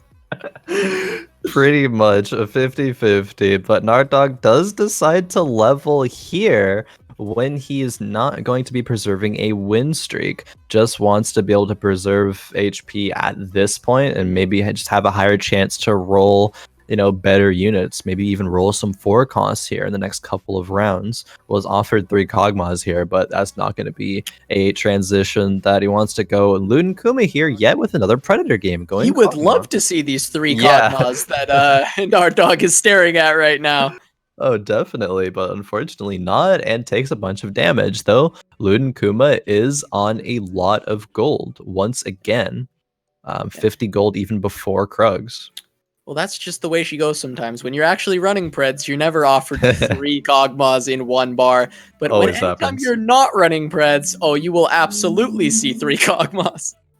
Definitely. It seems to, I don't remember what that's called, but when you're running a composition and you never find the units, then the first time you stop running it and you find all those units and it's like, that just so happens to be my luck or whatever. It's gotta be some kind of variation off of Murphy's Law. Anything that can go wrong will go wrong. But I don't think that's quite it. It has to have a different name. There's right? something else. Yeah, it's something else for sure. But Luden Kuma is definitely. I'm glad we're checking in with him right now. I was just gonna ask, and definitely gonna be wanting to watch his roll down yet again, see if it goes a little bit better for him this time. I assume he will start after Khroen, of course, so 10 seconds, and then we will. The festivities shall begin. Money will be spent. Revels will be had. All right, we're shoving Predators will be bought. That's what we're doing. Definitely. I don't know where I was going with that one.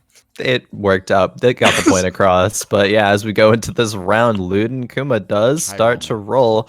And I actually want to think back a little bit to last game. I think Luden's rolling, he got to 30 gold and then kind of stopped and was like 3 Kog'Maws away from the tier 3.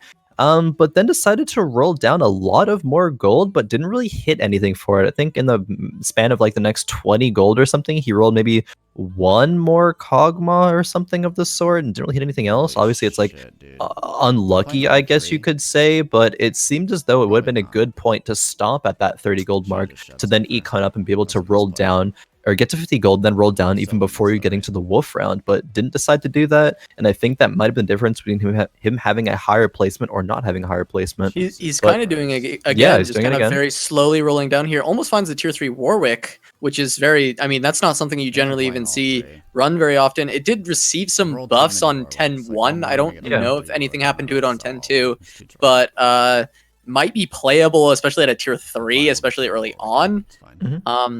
So we'll see if he puts that in. I assume if he tier 3s it, he's gonna put it in. So oh yeah, 100%. Even committing to it right now, because if you're not committing to it, you're just selling them off for econ right now. Do have a tier 2 Skarner, tier 2 Rek'Sai, have Steel in with that Nocturne as well. So it's a lot of commitment, a lot of gold to commit into for Predators and for the Nocturne as well, as opposed to making money. So we'll see if it's able to work out for Luden Kuma in the long term here. Only has 1 Luden's for the Kog'Maw, but is deciding to slam the Zephyr here, I believe. Yeah, it does just that. I will say it does seem Go, like he Kog'Maw, got go. a bit of a better result than Don't let last me time down. he rolled down for his Preds. It seems overall he does have a lot more Predators, a little Yeah. bit more gold Go, to get work some with as dodges. well. So we may see him work his way back up before that next little roll down to finish off some of these tier 3s. And we'll see if it works out for him because, of course, he is very low HP, but he is starting to win this time after the roll down. Going to beat Bububoosh.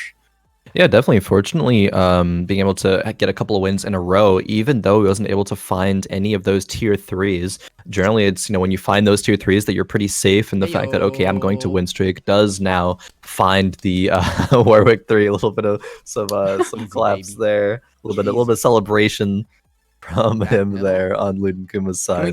Can we get some snaps? Some snaps from Kuma finding his Warwick. Back middle's pretty Oh, close. man. Shit. All right, That's a so fucking yeah, I just mean the that's gonna be Kog'Maw the now. top three. The Kog'Maw's the important one at this point. Back We'll middle see if he is can pretty find any good. others. He's looking around to see who has Kog'Maws to see if he can find them, Ugh, or if it's one of gonna be a those lost Kog'Maws, cause. Has a couple Skarners extra as well, so maybe you're gonna look for that tier 3 Skarner in the future. Yeah, I think so. Definitely, crystals will be Oof. very, very good. That Scion though, dealing over half of Kog'Maw's HP there in the Go, back Kog'Maw, line. go. Yeah, Don't decimating let me Smash, down. gonna decimate the No. ranks of Luden Kuma, and he's just got his Warwick left, and that's not really gonna be able to Damn, do Warwick enough. ults. H2 gonna Bro take is that soft round. as hell. Very No. unfortunate there for Luden Kuma, and yeah, that's Scion popping off. Yeah, a Great bit dude. of fight RNG, and I think I want to take a moment to actually talk about the fight RNG in set 2 as we go into this carousel. I was just watching someone stream randomly the other day, and someone in Twitch chat, Twitch chat obviously is right about everything. That's true. But no, No but this tier? time actually I think a very good point was made in the fact that in set 1, a lot of the way that fights went down was or where won or lost was to positioning.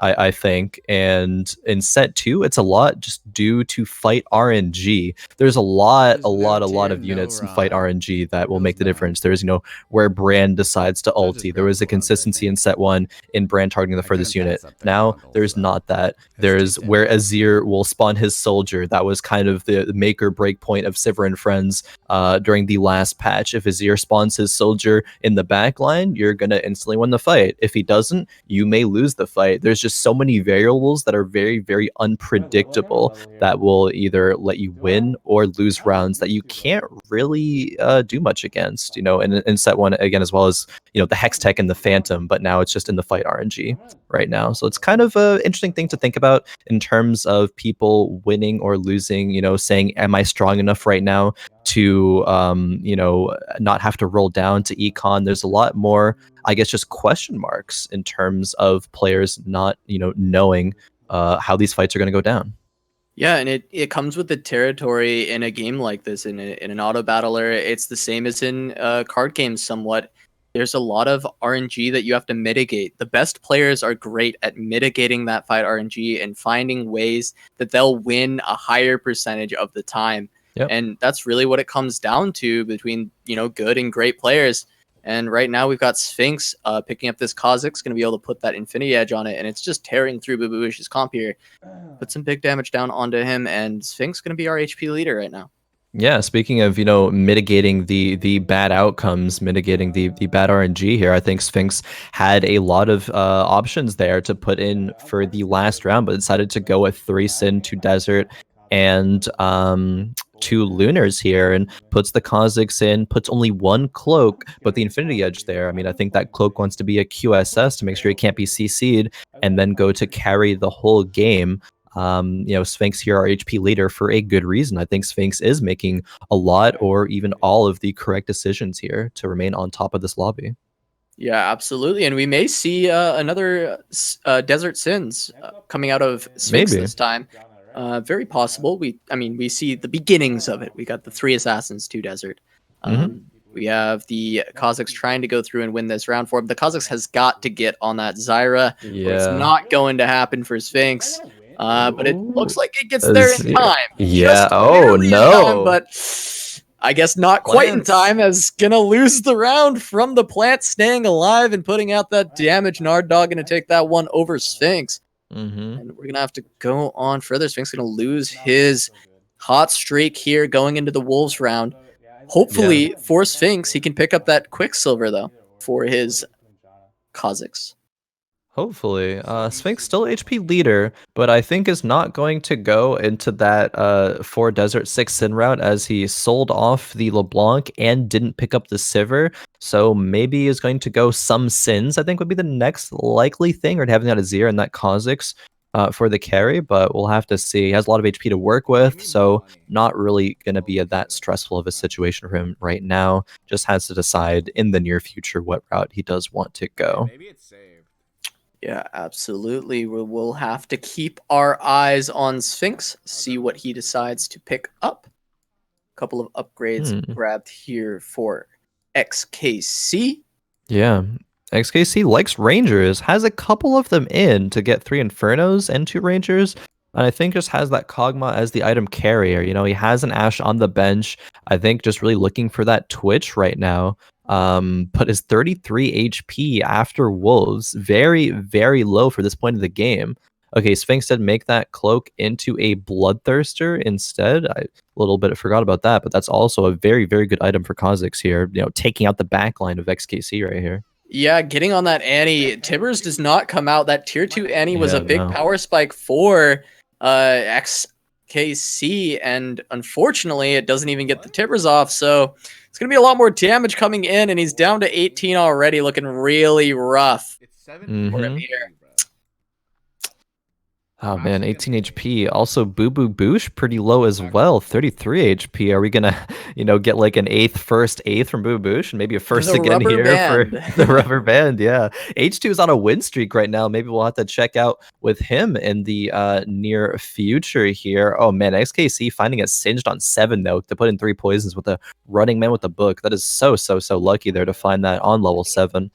Definitely gonna, you know, speak very, very well into maybe preserving a little bit of HP here, maybe getting him into that top 4, but still a long way to go for that to happen though, as H2 fights against Gnard Dawg here. Yeah, H2 versus Gnard Dawg. We do have the patented Vigar in. We're going to see if that's able to pop off a little bit. Does get a good target, but it's not an instant kill yet. See if it goes again. No, this time onto the Thresh, but still putting out a lot of DPS overall, and does end up taking out the backline. I want to see how much it actually did. The Vigar, it says only 1,000, but it seems like it was very effective damage. Going on some good targets for H2. I think so. I think it seemed to be effective. You know, it doesn't have any items dedicated to it. Has 4 oceans though to give it a little bit of mana. So, you know, not a bad unit. I think the Kindred has those items. She did a lot of damage there. Same with the Scion. I think Scion eventually with the Decimating Smash ended up taking out that Zyra. Luden Kuma, I believe there, on a win streak, has found that tier 3 Kog'Maw, is not in quite as perilous as a position as he has been in the previous, you know, couple of games. He's still pretty good in terms of his HP here.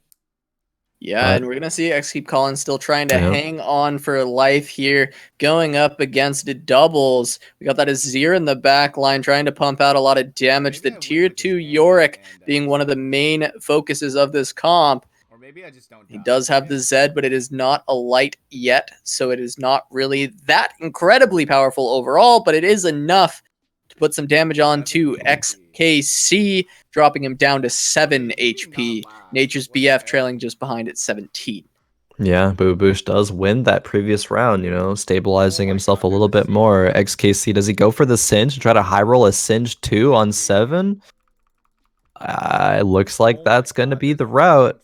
Oh wait, no, it already has 2 Singe. Actually, I didn't see that other Singe. That's okay, a Singe 2 on 7. That's a way to try and stay back in, try and get your way back into the game. Try and hold on a little bit longer. Just scrape those extra points from the bottom of the barrel if you can, because this lobby is close. Every point is going to matter at the end here, and being able to just grab a couple more placements is actually a huge deal when it comes to the end of this fight night.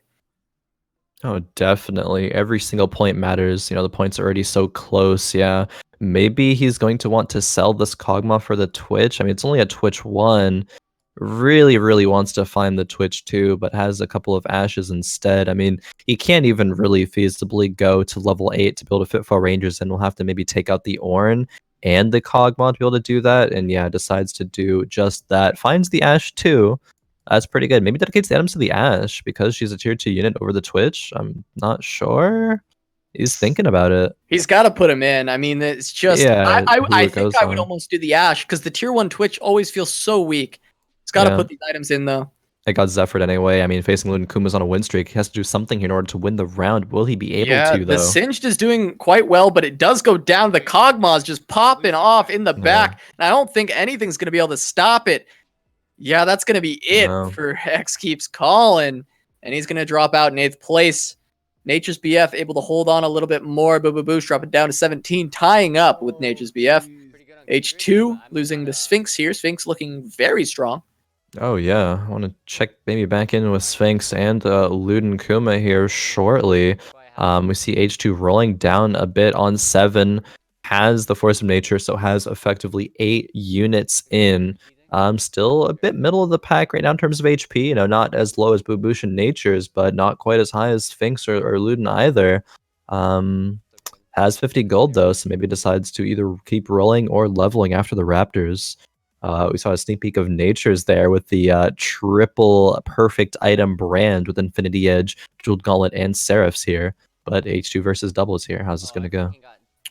Yeah, we're going to have to see Doublezzzz versus H2. We got that Kindred with some items in the back, putting out a ton of damage, and this round ended up going down so quickly. H2 just melting Doublezzz's composition. I actually kind of blinked, and they all disappeared. It must have been a decimating smash from that Scion hitting so many members there, because I didn't see anything else happening on the screen. I was like, where's the carry? Watching for the Kindred, and she was just hitting like 1 or 2 units, and I looked back up, and they're all dead.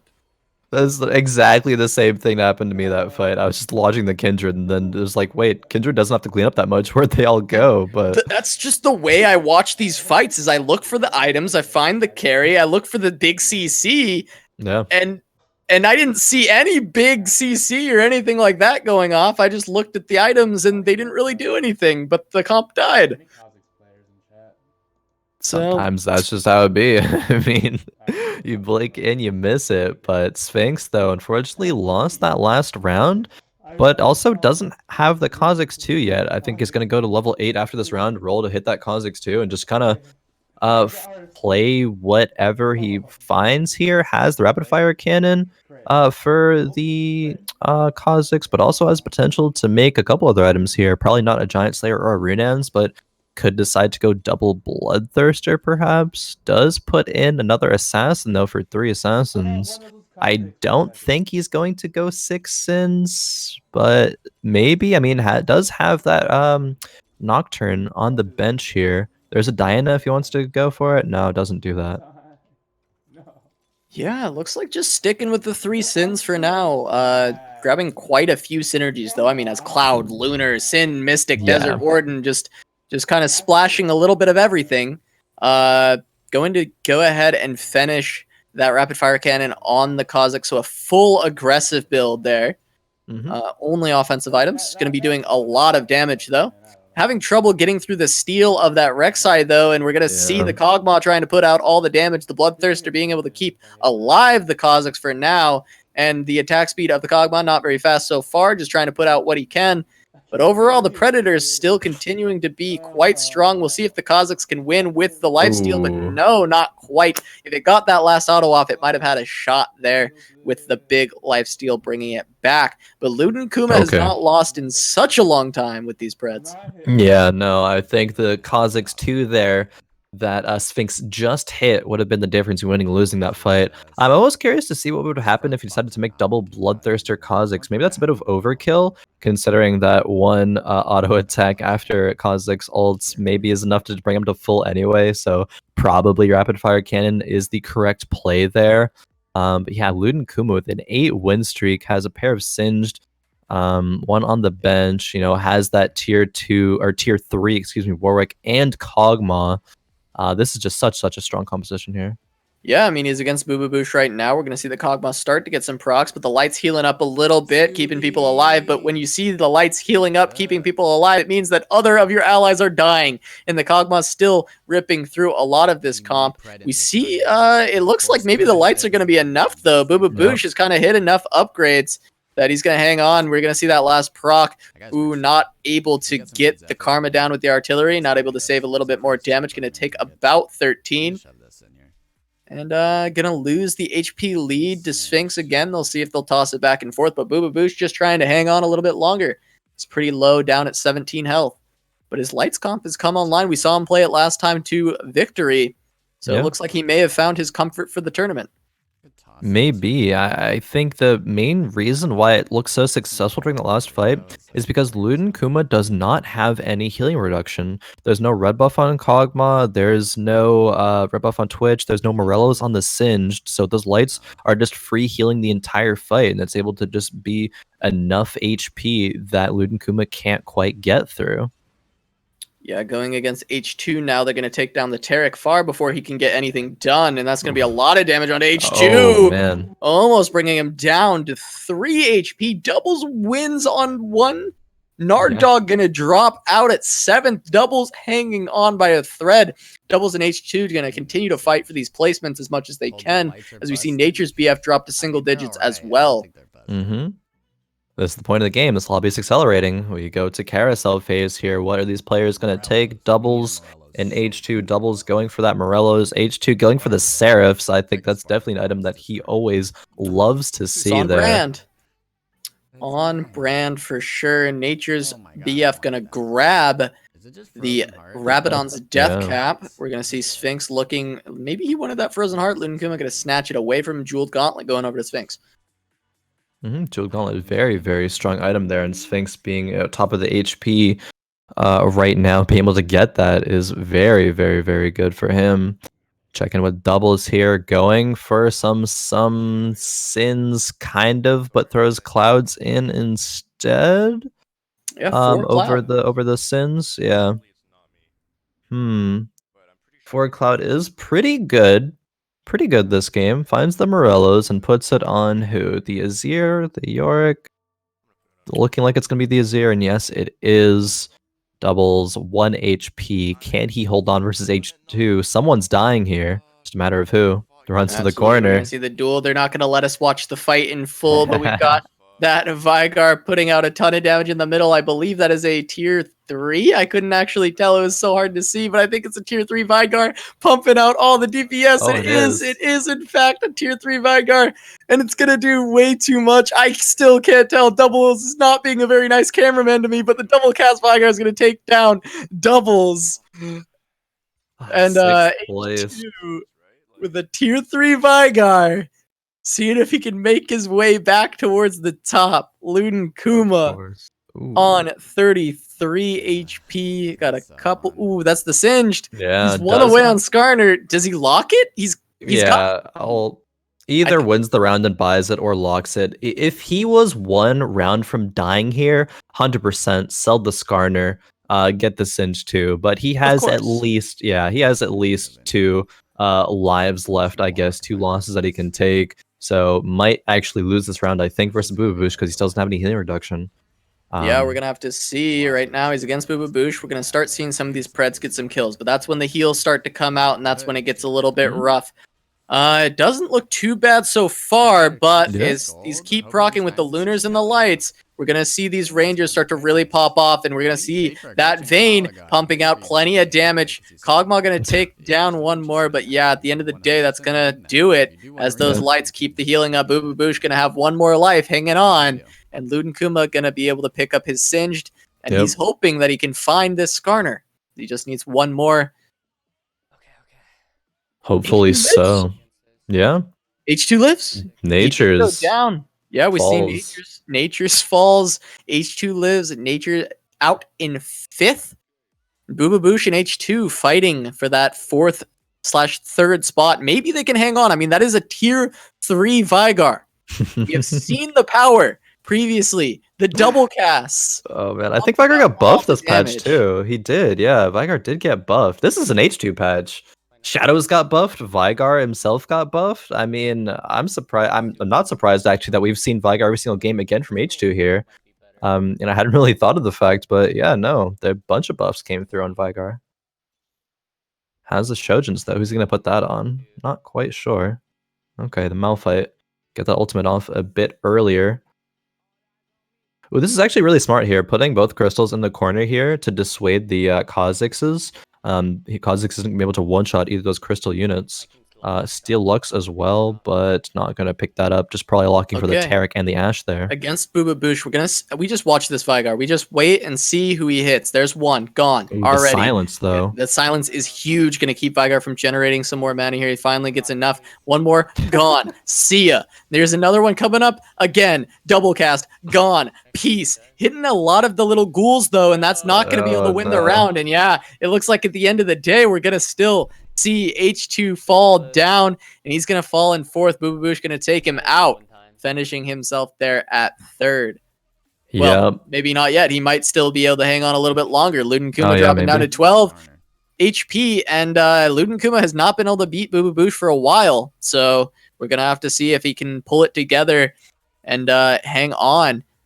Just has to hold on for 2 HP to secure himself at least a second place finish. Ooh, Skarner 3 for Luden Kuma there. That's going to be very, very strong in terms of being able to hold on for at least second here. We'll see though, heading into this next round. Who's he going to face here? Facing Sphinx. Hit some good targets though. Yeah, we're just watching these Preds, see if they can get this Malphite down quickly. It's very, very tanky. It's actually taking so much punishment, but it does go down now. The Twitch is staying alive a little bit longer. That's the Kha'Zix running around trying to pick up a couple kills, but Kog'Maw's still alive. It's just a matter of watching this Kha'Zix. He's got poison on him, not going to ult anytime soon, but he does lifesteal quite a bit. The Skarner, however, staying alive. We'll see. Maybe just a couple more crits yet again. Does get the shield up. Dodges the crit from the ultimate of the Kha'Zix. Can we get another dodge? A lot of dodges coming through, but the crystal also mitigating so much damage. Not sure if Skarner can actually deal enough damage, though, to get through the lifesteal. Luden Kuma's going to drop down to 3 HP. Bububoosh holds on. 2 health. That was almost a tie there. That was, yeah, that was insane. The Skarner just on that Cloud Hex, and with the Crystal synergy, Kha'Zix had a very, very, very hard time taking him out. I don't think I've ever seen a tie in this stage of the game unless it's like 2 Zeds just going infinite against each other. So that was interesting to see, for sure. But yeah, 2 players in single digits, and Sphinx there, still on a win streak, 54 HP. Gonna be hard for anyone to take him out.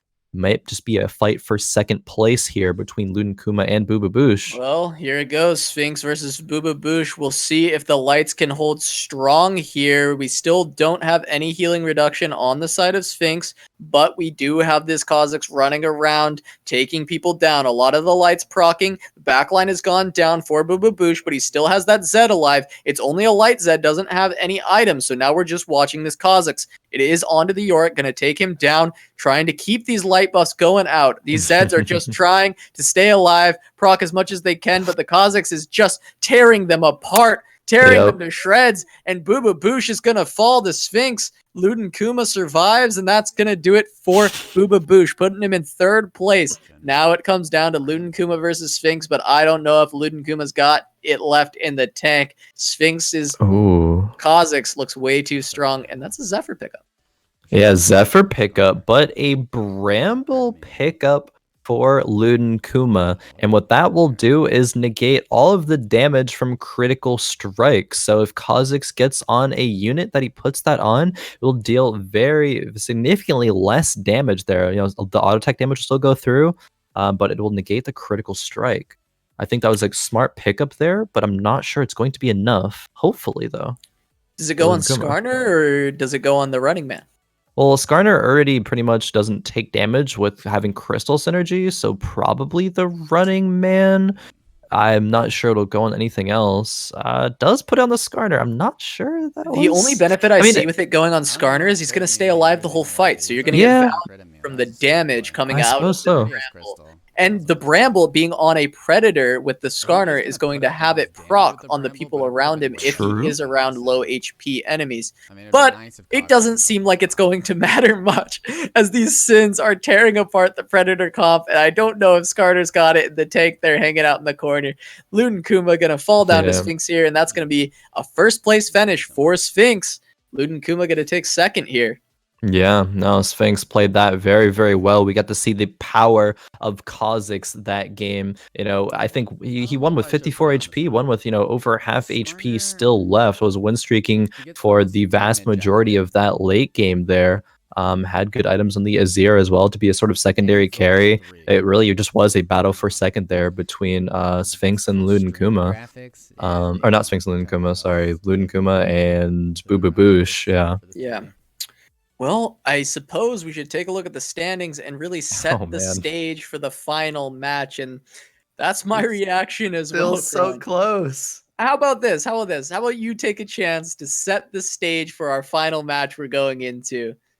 Oh yeah, Bububoosh. All right, 8th place the first game, but is currently the point leader, going first in game number 2 and third in game number 3. Sphinx pretty consistent as well with just that one drop. It seems like a lot of these players are actually just having that one game where they have faltered, either getting an 8th or a 7th. But I mean, overall, huge consistency here. I think it's actually still possible for any of these players to win. I don't know the math on that, but all I know is it's freaking close. And we only have one more game left, Cass. This one is really intense.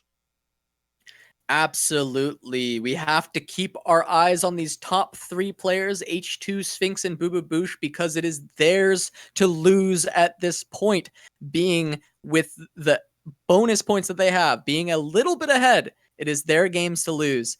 Yeah. But still, Doublezzzz and Luden Kuma, as well as Naturesbf and exkeepcallin, all very close on their heels. Gnard Dawg a little bit further out, but I think still possible, as you mentioned. Really, we do need to keep our eyes on those 3, though, and see if they can hold fast and keep their spots at the top. I'm excited to see who we're going to have back for the next fight night, because I cannot tell you that at all right now. It is going to be so close on that second, third. Being in the money right now is so incredibly hard. Top 4, of course, going to be prized out. So we're going to have to see who's going to make it there when we head into this final game. Top 4 being prized out, but top 3 get invited back. And yeah, I'm pretty confident in saying that it could be any of these 3 players being invited back. I'm not sure. It's probably close for any player to actually be able to win still. I'd want to say that is the case from just looking at those point standings. But either way, it's just so close there. Generally, at this stage of tournaments, players might play for maybe just a safe top 4 to, preserve them, being able to be invited back. But I think all, if not, most of these players are probably thinking they got to play for that top 1.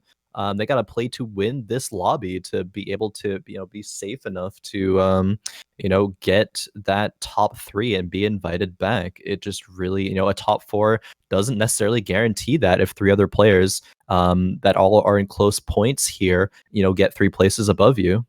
Yeah, I believe so. This is maybe one of the most all or nothing finals that we have had here on Fight Night.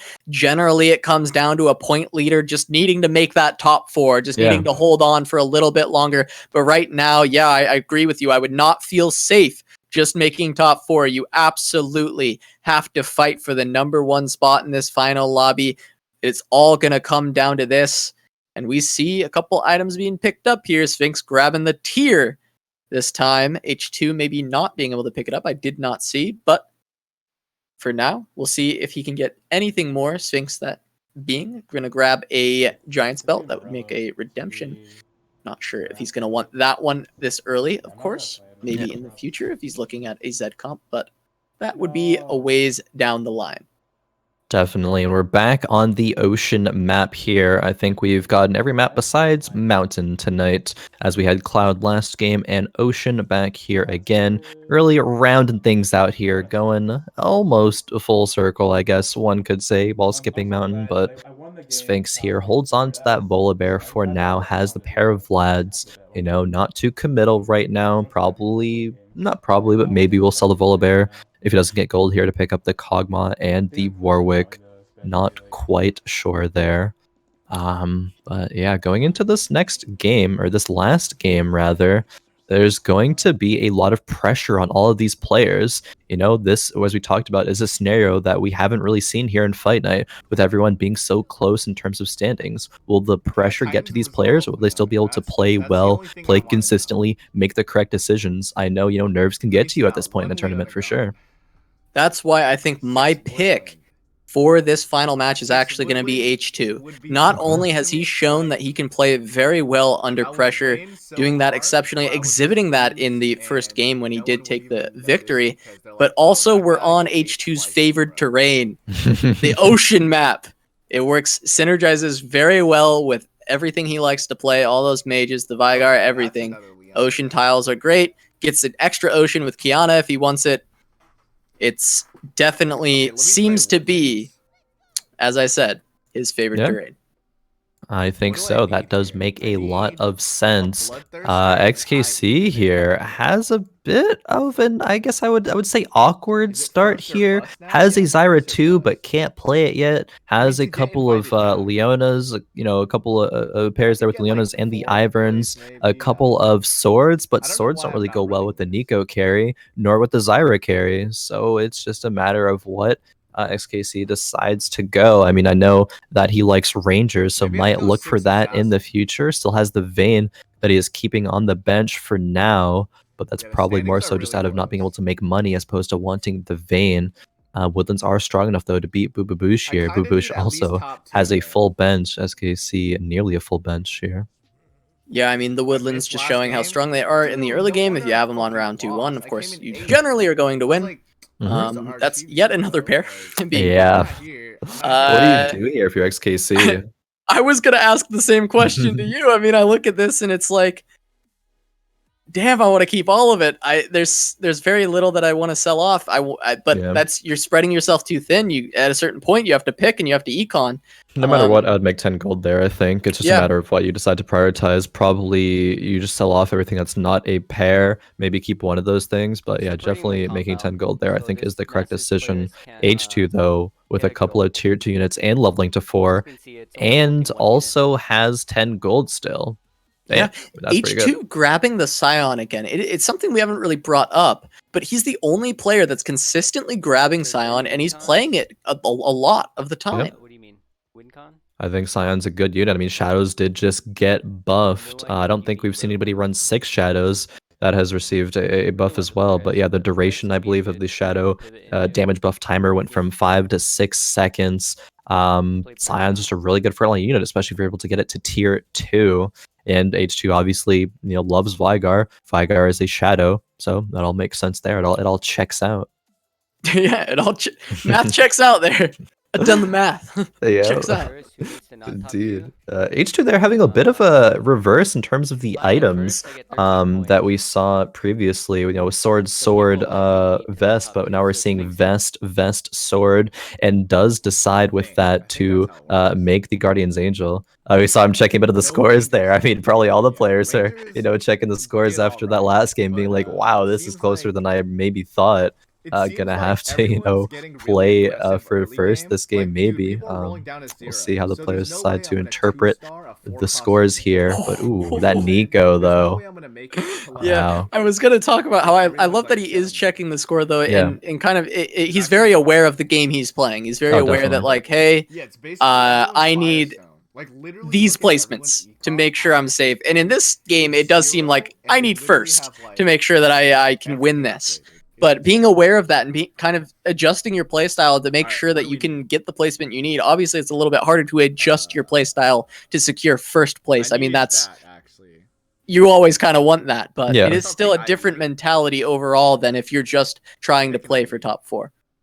Definitely. I think, yeah, generally in you know, these times in the tournament, that's when you maybe swap your play style if you just want to make top 4. But yeah, players are being like, oh, I guess I'll just keep playing, you know, to win the game, as, you know, majority of players do. But also going back to, yeah, the comment on H2, you know, checking the scores there, you know, your favorite to win this is H2 because, you know, maybe he is able to perform very well under pressure, you know, being very level-headed, you know, checking scores, being like, okay, this is what I need, very methodical. and just a good player. So I think all those things combined is going to lead to H2's potential success here tonight. Still at 100 HP.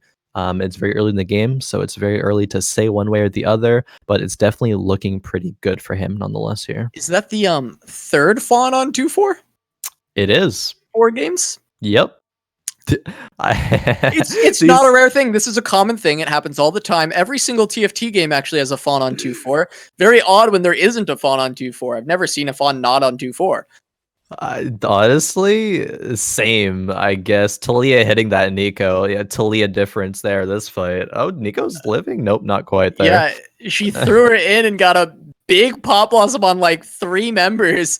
But it might not be enough at the end here, as the Wardens are still just so tanky. They're going to be able to take down the rest of the comp. Sphinx going to lose to Bububoosh here, but... Yeah. If you're Sphinx, you're a little bit, complaining maybe about RNG there, being like, man, that is unlucky there. That's Leah targeting on that Nico. But Bububoosh being able to be on a 2-win streak here, has that force of nature. That's going to be really good for him going into the future here. What's he going to swap? Okay. Does put 4 Ocean and ooh, interesting. Okay, wants to go 4 Ocean 3 Mage and still levels up and is on 10 gold before Krugs, but still values having 6 units in right now to maintain the win streak and preserve his HP. That's a very aggressive move there at Bububoosh, and I'm not sure to work out in the long run in terms of the econ sacrifice, but it's aggressive. That's one thing for sure. Yeah, it's very aggressive. It could pay off for sure if he does start to hit things as he slowly econs in. As long as he continues to win his rounds, then it could definitely pay off, because he's going to be dealing some more damage to people while also still maintaining a win streak. Definitely. And so there is a chance for it to pay off, but like you said, it is a risk. And he's going to knock down H2's win streak here. H2 definitely not liking to run into Bububoosh here, but yeah, that is a good start. Knocking off all these other people's win streaks, breaking their econ as well, and just building up your own. He's the defending champ. He's in first place right now. He's taking a risk going for first place. This is the make it or break it kind of play that we love to see here. I mean, this is not playing for top 4. This is, if this pays off, I'm going to win this lobby. And if it fails, well, that's all right. I guess I didn't get it. Yeah, I mean, in some way, this does just preserve early HP, so I think in some ways it might be playing for top 4, because you're not going to have really the gold to scale into late game as effectively unless you get pretty lucky, but you will have some HP up on some players, so it just depends on how fast people will die in the mid game. Does fortunately get gold there to make 20 gold, and I think he's going to sell off here to do just that. No, he doesn't. Wants to go lights, actually, I think. He's keeping the light units. Has 6 veins. That's really the only thing that I can think of why he wouldn't sell those. He's rolling here even as well on level 5 with 13 gold after Krugs. I'm hesitant. No, this is an interesting for sure, because historically Bububoosh has definitely played around comfort. He went Rangers 3 of the 4 games that he played in his Fight Night victory. He has played lights in the past 2 of 3 games, I believe. The first game, of course, he lost, but the last 2 games he played lights. So he seems to be very comfortable with the composition, and I guess he doesn't want to stray away from it. So he's going to hard force the lights. It's what he's been successful with. But it is interesting following the previous play to then pivot into hard forcing the lights. Yeah, I mean, sacrificing so much gold to get your, level up, keep the Renekton in, while going 4 Oceans and 3 Mages, but then going to round, 3-1 and rolling. He hits 2 veins. Never punished. Never punished. That's insane. He has another a Nico upgrade as well. Is he just going to Nico this vein? Probably not, but... You could, but I guess he still has a good chance to hit it for a couple more rounds. Yeah, he's still on level 5. I mean... He's got HP to play with too, unless he absolutely is like, I need the win streak still. But I think you save it for maybe Yorick later. You definitely need that Yorick to go to tier 2. For sure. There's definitely better things to save it for. I mean, he's still relatively strong. I mean, has the Force of Nature he's working with as well, and has the IE on the vein. Oh, but these Preds are actually giving him some trouble, and there's a lot of items on Nectin. He might end up losing his streak here. In fact, I think he will. Yeah, absolutely going to lose it here. A couple dodges, but that's not going to be enough. No, loses the streak, but I don't think it's that surprising. I mean, he's not insanely strong there. Maybe Nicoing the Vayne would be okay. I really want a streak, but that's not as important there. He's already really high in HP. Finds another Yeah, Aatrox. he needs items more than the upgrades. Yeah, at this point. definitely. 2 items are being dedicated to Force of Nature here. While that's good for the long run, he is going to need some very specific items to go or to get from this carousel and from wolves. But he's high HP, so he doesn't even get his item priority choice here unless it randomly just gets left. I mean, definitely wants a bow, I think, for the Vayne, and maybe other people aren't going to prioritize bow, so he could be safe there.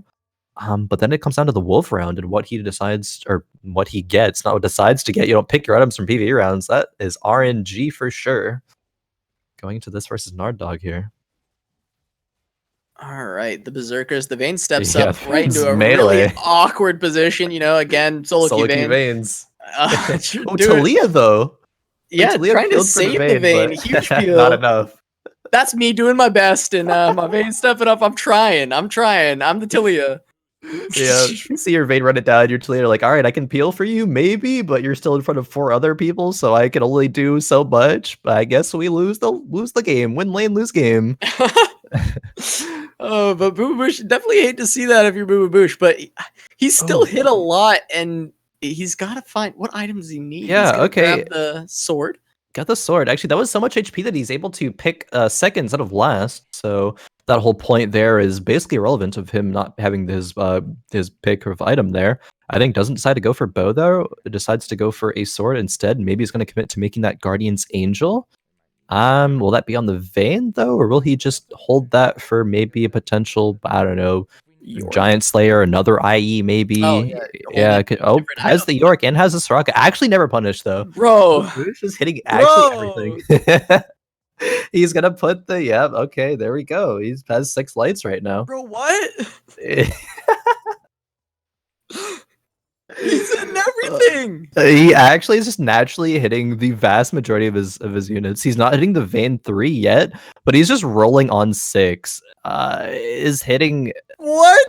Hitting my brain, my mental right now. Bububoosh.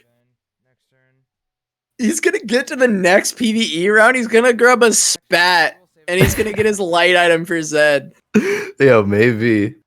Has the GA, that Vayne on 1 HP, but getting healed. I mean, she's still outputting damage here. I think it's might be enough to win. The Soraka Smurf in here attacking those, bananas coming out so fast. AD Jungle Soraka going in, coming from the bush to gank. Yep. Popping out some damage, throwing out the bananas. I mean, I haven't really given much attention to other players here, but that's just because it's so interesting here on the side of Bububoosh. I'm perplexed. I love it. Me too. I'm so intrigued right now. You know what? He's in first place. It's his game to lose. He decides to commit the Nico. He decides to commit the GA. He's the one. He's got it all on the line here. Defending champion in first place, point leader. Going for the composition he's been running over and over again. He doesn't need gold. He'll just roll it down every turn, and he's finding the items that he needs. He's finding the upgrades that he needs. Bububoosh playing with his heart, the heart of the cards, going in for the win. I mean, does decide though to use the Nico on the Vayne, but it is the round right before Wolves, right before PvE. Did he need to be that aggressive with the Nico? I'm not sure. Vayne's been on 1 HP for basically this whole fight, but being healed up by the lights. He may have lost this round if he didn't put those items in. I mean, he went up against H2. H2's got that Viger and sticking to his guns on Ocean. Doing another York. Let's see if my prediction was correct. Light item. Yeah, light item maybe. H2 though, your prediction, speaking of predictions, to win this game, he is still pretty healthy here. In fact, a lot of the players are pretty healthy. They're around the similar HP numbers. 71 at the top here and then 48 at the bottom. That's, not that much of a difference here. Generally speaking. Okay, no spat, but does have 2 cloaks. Light item. No light item. What does Bububoosh decide to do here? I think econ for 7. A lot of 7s coming out. A lot of 7s. Yeah, everyone's going to 7 here. Double Sphinx, H2, Luden Kuma all went to 7. And wait, Bububoosh here. I mean, spent all of his gold to pre-level, I guess. I don't know if he miscalculated that gold or just decided to pre-level. I mean, it gives you a better shop on the next turn, but that's a lot of econ that you're missing for just one better shop. I mean, I guess to hit that Yorick too. Again, a very aggressive play there, though. Facing up against XKC here with that Kha'Zix BTIE getting on the Vayne, but Vayne is so tanky here. Casa, walk us through this fight. Yeah, I mean, Vayne going to be able to keep a lot of damage down. Does get stunned up a little bit there, but that's a huge Aatrox ultimate coming down. It's just the Kha'Zix left, and I don't think he's going to be able to lifesteal through all of this. I mean, Bububoosh is still so incredibly powerful with these 6 lights that he has in. The Yorick with the GA was able to stay alive the whole time making ghouls. It's just allowing this Vayne to really pop off. The tier 3. Still... Bro... I can't. Look at him. He's laughing. He knows.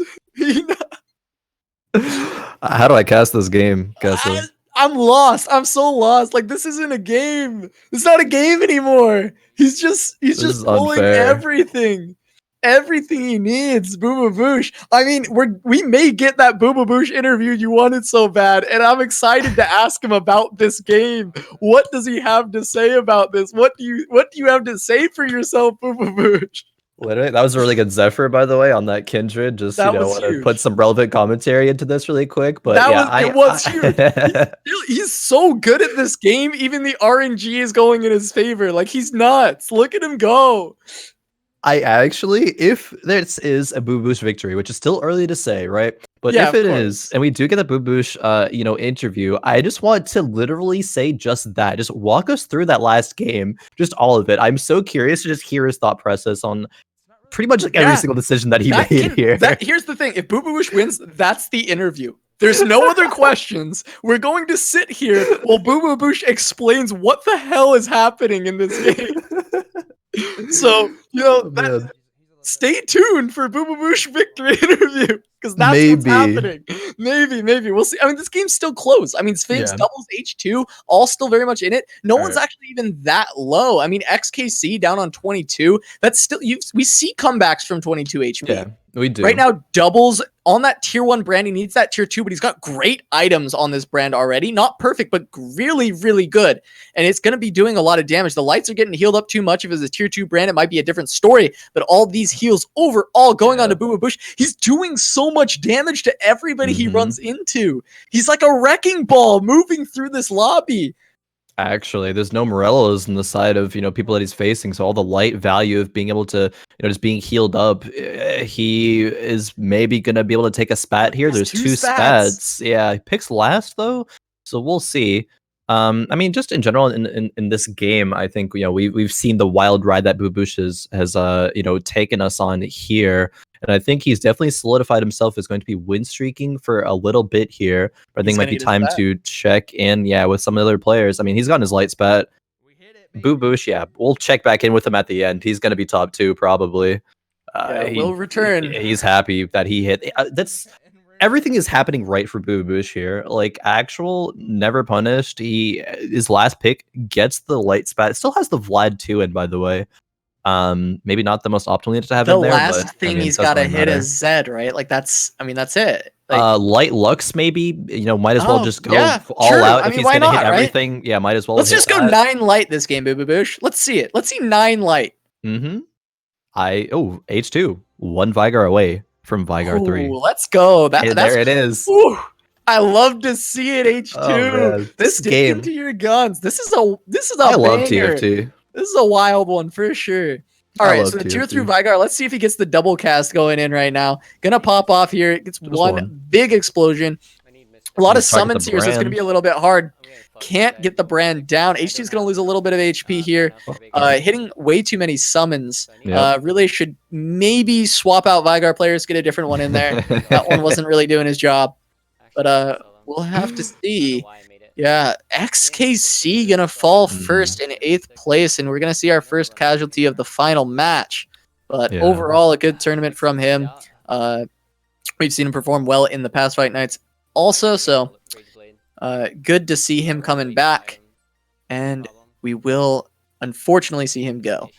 But H2 with the T3 Vigar, what else is going on around the board here? I mean, he's got a couple ocean as well. 4 ocean, a couple mountain.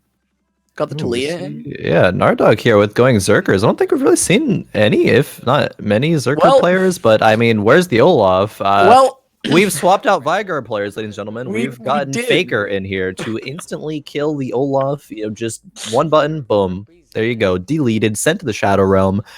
Next game, please. Next round. oh wow, it looks like someone might Ooh. actually win a round against Bububoosh. Maybe I've spoken too soon as the Nasus Nope. gets on. He's attacking way too Oh, fast. wait, the Look York. at him go. Look at the moves. Look at the Oh, plays. the other York minion. York. That was a roller coaster of emotions right there. I Oh didn't my expect either God. York minion, but I guess I should have, seeing as those were both York players here. But The absolutely game. wild lobby. It's so nuts. and yeah, H2. talking about go ahead. XKC being the the first casualty, I was gonna say this lobby is so ruthless right now. There's so many strong players in this lobby, and then so many like high rolling compositions here. We see Sphinx with the really good item brand 2, not perfect, but we saw another brand 2 with also near perfect items. We see Gnard Dawg with the Zerkers. He hit everything. Unfortunately, lost a lot of HP there. To H2's Vigar because the Olaf got one shot, but not all, but a lot of it comes down to just fight RNG, who people face. I mean, everyone's so strong. You could take, 20, 25 HP from just depending on who you face here in this game. Yeah, I mean, Sphinx has the Morellos, so that's going to be something Yeah. to keep an eye out on for him going against Bububoosh. But overall, his composition isn't incredibly well. It's getting stronger. It's definitely starting to look good. He's got the York too. The brand's pretty stacked, so definitely looking like a pretty good comp. We're over on Yep. doubles. He did find his brand too. He was the one with that Saras, the Jewel Gauntlet, and the Death Cap. So definitely a strong looking brand here. Malphite with the GA tier 2 Malphite, in fact. Yeah. Front line's gonna finish this Zephyr, see where he puts it. Gonna go for that brand, I presume. Doesn't grab wasn't it. in position to be able to get Yeah. that, unfortunately. But it's brand versus brand. Who's gonna ult more and hit more priority units? Yeah, another Pyroclasm coming out, but his first brand is going to die, and that's Doublezzz's brand that's going to go down first, getting clipped by one of the bounces. His did not go in the right direction. Bububoosh still just slaughtering everyone in his path with his lights composition. H2. Be the casualty of that one. He's looking to drop pretty quickly here. Gnard Dawg down to 2 HP. Luden Kuma at 12. I mean, we got a bunch of people falling in the very low double digits in their teens. Oof. Gnard Dawg down so low. Sees a Nami. Maybe he's going to pick that up. Decides to pass it up. Nah. Does have Zerker's Glacial. So, of course, Nami not really fitting into that.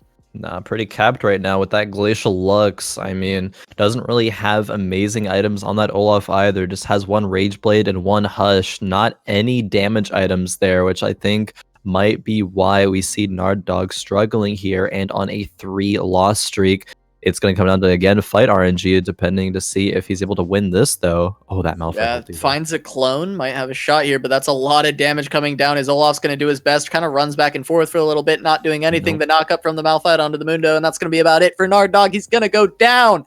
And that's going to be... Oh, Luden Kuma disappeared out of nowhere. Probably to Bububoosh, I would assume. Luden Kuma's going to drop, and Gnard Dawg's going to actually pull away with his 6th place as Luden Kuma drops to 7th. Now, Naturesbf on 1 HP. So we see that H2 is held on, Doublezzzz is held on, Sphinx is held on. Kind of the same top 4 at the very start of the game is still here. And also so happens to be, I believe, our actual top 4 on the standings. At least the top 3 is all still here. With Bububoosh, H2, and Doublezzzz, I believe we're making up the top 3. Yeah, maybe if it was close to that, if not that, of course. I mean, this lobby has accelerated so fast. I mean, there's 3 players within 1 shot of dying here. One of these players may die between Doublezzzz and Natures here. Yeah, Kindred's getting some big crits, but is going to get popped up and lasered down, and that's probably going to do it for Naturesbf. Yeah. Goes for the surrender button, the quit game, the hard quit out from Naturesbf as he drops out in of there. 5th place. Peace out. See you next time, Naturesbf. As he's going to fall here. Doublezzzz at 14 HP, H2, both of them finding wins. So they're staying healthy. As Sphinx and Bububoosh still yet to lose for a while. Look at that chonky mole right there. So big. Such a large win streak. I think it's maybe about time to maybe check back in with Bububoosh just to see, that fat number on how many wins he's had in a row. I'm just curious of that one. It's a 10. Wow, that's a Double 10 right there. digits. He still doesn't have any gold. He doesn't have money the whole game. I honestly, he's had 0 money the whole game, but has just naturally hit everything, so never punished, Oh, and is able to go. For a second, I thought I saw a Light Lux come up. Yeah, that would seal the deal here pretty much. What would you take out at that point? You'd take out Yi, I guess. You don't need the Blade Master, I guess, at that point. You already have 2 Mystics. Yeah, it'd be the Yi. If he hits that. What? What if he hits that? Exactly that. Just no words. No words. All right, watch the Vigar. Can he actually hit the right targets? Goes in the vein. That's actually good that he hits the vein. He needs to finish it off, though, before it gets healed all the way back up, and he does. Ooh. That's actually huge. The vein is down. So now the Vigar just has to try and get a couple more double casts off, and maybe he can do it. The Nami getting some knockups. Can the Vigar do it? No, I don't know. He's being swarmed by so many little goblins. Oh, the peel? Down the Nami. No, no. Nami? No, not going to do it. She's going to come up from the GA and go down. But H2, importantly, hangs on for a little bit longer. But I don't know if that's going to be enough because he has to get first place over Bububoosh to win. And I don't see that happening right now. What can H2 do? He needs Morellos. He needs like a running man with a book. He needs to apply it to the whole team. This is such an intelligent play. Bububoosh here recognizes that every single other person in the lobby is running magic damage, so he fits 4 Mystics in. He is on 9 units right now, doesn't need to go to level 9, but still, finds a way to fit all those Mystics in and still is on 7 lights. This is just so strong here. We're gonna get that interesting take on an interview. I'm pretty sure he's so incredibly strong. Like you said, that Mystics I think is a huge pickup. I mean, right now he's going against Sphinx, who may be the main threat to him with that Morellos on Brand. So we'll have to see. The Brand is getting very good Pyroclasms out. They're hitting multiple targets, and it looks like a lot of people are falling, but the Vayne finally gets up to the Brand, takes him down. One last Pyroclasm jumps to him, but the knockup from the Nami is not going to do it. Vayne's going to take him down, so Bububoosh still victorious over Sphinx, even though there's the healing reduction. It was close, however, so maybe that's the end. Maybe that's it. Double's gonna fall in 4th. Still alive with 7 HP, but he has to win to take the entire fight night. He has to beat Bububoosh, and that just doesn't look possible right now. No, especially not with the previous fight between H2 and Bububoosh. And H2, his Vigar actually had really, really good targeting, taking out the Vayne early on, but it still wasn't enough. He has to get even better fight RNG than that to be able to win, and it's so unlikely to happen. H2 needs to hit that Nami too. He's just going to roll down to 0 here.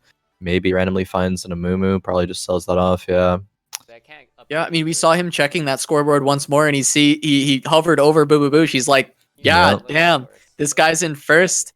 There's getting pretty low chances of taking this game or this fight night, but he's got to win. He knows he has to win this game. He has to win this lobby so that he can take the fight night crown for this week, and he's going against Bububoosh. This might be it for H2. Watching the Vigar, he gets silenced instantly. The Soraka, the MVP, the fight RNG, so bad for H2. A huge knockup from the Nami, but we see the Vayne in the backline just popping off, and they're already to the Vigar, and another silence goes down. That's going to do it for H2. He is going to go down here, and that may as well secure the victory for Bububoosh as far as the Fight Night Championship here, but he's going against Sphinx for first place on the lobby.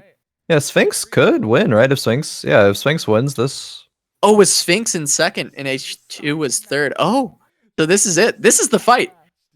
Yeah, I think so. I'm pretty sure. Yeah. Sphinx was 25 previously, and then Bububoosh 26. Yeah, so H2 was on 24, not 25. All right, so this is the fight. This is it. The winner take all. Maybe I'm not sure the tiebreakers, but might be winner take all. Sphinx has won 1 lobby. Bububoosh has won 1 lobby. So it should be winner take all on this lobby for Fight Night Rising this week. Bububoosh versus Sphinx. The lights versus the Brand, essentially. So we're gonna see Brandon what Friends. happens here. Can he do Brandon Friends. Can he pull it off? The Pyroclasm coming out. Gonna hit very good targets in the back. We got a stun from Oh. Kiana onto the Vayne. Vayne's gonna go down. Very important. Soraka trying to stay alive, but Syndra's going to pick up that kill. Brand is still up. One more silence on him. The Yorick is still alive, trying to do the very best he can, but he's finally going to fall. And it looks like Sphinx is actually going to take this round from good fight RNG, taking out the Vayne very early. And we just have Karma left, probably not going to be able to take the victory there. I say confidently because she is already dead. No, I mean, these fights are still so close here. I thought that it always seems like Bububoosh's comp is like faltering, is losing, but then all the light healing comes through and then the lights just kind of start rolling over everything else. But in fact, I think the Namis are, having a great effect in this fight. The mage Nami on the side of Sphinx here has gotten so much value, like ulted pretty much nearly everything the past couple of times that we've seen her there. That last minute Zephyr swap to hit the Brand, but it was Quick move. moved. Yeah. Brand moved to the corner there. We'll see how this fight goes. Kiana's on the Vayne though. That's unfortunate. Yeah, we're gonna have to see. Kiana gets the stun again. This is second time in a row. He may need to do a reposition, protect this Vayne because he is getting sunlocked, not putting any damage out, and that Pyroclasm is gonna tear up the back line once again. The healing trying to come out from these lights, but maybe not enough as the Vayne is still up. Still alive, and she's gonna just take down so many units. It just is so back and forth. Sphinx is gonna drop to 11. He's now basically one loss from dead. And Bububoosh at 60 still got some HP to play with. Gonna look at these items, see what he can grab. Do you think Sphinx grabs another healing reduction item here? Try and make sure it's yeah, he does. He absolutely does. I think you need it at this point. I think Sphinx can throw that on Nami and call it a day. I mean, hopefully that's going to be enough. I mean, there's still a bit of fight RNG as well as the Zephyr positioning, but I mean, what can you do at this point if you're Sphinx besides that? I mean, I don't think there's anything else that's better to be able to do. That's a pickup. Tier 2 Nami, that's what you can do. That's big. Sure. That's a big pickup. Got it on the ocean tile as well with everything, trying to get as many of these tidal waves off as he can, but it's gonna come down to if this Vayne gets that uptime. If that Vayne survives to the end of the fight, Bububoosh will win. Yeah. If Kiana can keep her locked down but actually finish the kill. Oh wow. But you see that Dragon Claw picked up. Gonna be protecting her. The silence onto Brand. The Nami gets Zephyred. Very good plays coming out of Bububoosh here. Big tidal wave across the entire team. That's gonna apply this Morelos. The Brand is still alive. Looking at that Pyroclasm, gonna go across. But the tier 2 Nami is actually pumping out a lot of damage. But Vayne still alive, going towards the end of the fight. What did I say right before this started? She's pumping out the damage, taking down one person after another. And I think Sphinx is gonna fall here. And Bububoosh is going to take his back to back. See the pop-off. And the pop-off, Bububoosh standing up, he's excited, and we're gonna have a new take on an interview where we just ask, what the hell happened? All right, firstly, congrats to Bububoosh. I think this man is insane. He is a really, really good player, but he's excited. I'm excited for this interview, Casa. I'm ready for it. I'm ready for it. I mean, oh man, we're going to check in with the points standing soon to see, who has gotten second, third, fourth, to see who's in the money and who gets invited back for next week on Fight Night Rising. But man, these were some spectacular games here tonight. I'm excited to hear Bububoosh's thoughts. Absolutely, me too. I mean, let's take a look at the standings and we will just go from there. But make sure if you use headphones, beware. Prepare yourself for Bububoosh's arrival into this call. Hopefully it'll be good this time. And we're pretty sure we fixed it for last time, but it's just he comes in with an energy, and I love to hear it, and I love to see it. I love that out of a competitor. But just if you're a headphone user, just be aware of his energy. Oh man. All right, we're gonna get the scores here shortly, but oh man, I have a couple other questions for Bububoosh. Actually, thinking about it, I'm curious to see if Bububoosh has any other competitive experience in any other games or something. Because winning 2 fight nights, I like that's a question that I'm really, really curious in seeing. I mean, yeah, what are your thoughts on that? No, I agree because he didn't seem to cave under the pressure. He took a different approach. It was interesting to see. I mean, maybe he was scrambling and just high rolled, but I want to hear it from him. I want to hear what went down in that game, and if he has other competitive experience, he maybe have come in with a full plan to do this. Maybe he's done this in the past. This is a strategy that he's done before, and it's something that he's bringing here. Yeah, maybe. I mean, maybe if not competitive gaming experience, like some kind of competitive experience, I think. We have Bububoosh, yeah, here. First of all, congratulations on your victory, Bububoosh. First of all, what are your initial impressions on tonight? You know, the new patch, the games, it seemed very, very close in these lobbies. How are you feeling? I'm feeling pretty good, and light seems broken. Yeah, you hard forced light that last game. So we were watching your perspective for kind of a long time during that, you know, early to mid game in all of your decisions there. I just honestly take us through your thought process. Look. Khroen, just ask it how to ask it, right? What the hell happened? What was going on in this game, Bububoosh? We were so perplexed by the progression of how it all went down. It seemed like you never had any gold, but you were hitting a lot of different stuff. I just want to hear it from you. Like, what was the progression of this game? How did it go down? I don't know. I tried to like balance having a good amount of gold where I felt safe, but then also like I wanted to make sure I was strong enough to win rounds and keep that win streak going, along with like when I got the fawn pretty early, I was just like, okay, I can just get a bunch of level 2 lights early and just win streak and yeah, just kind of ride my HP and the gold that I get from win streaking. Yeah.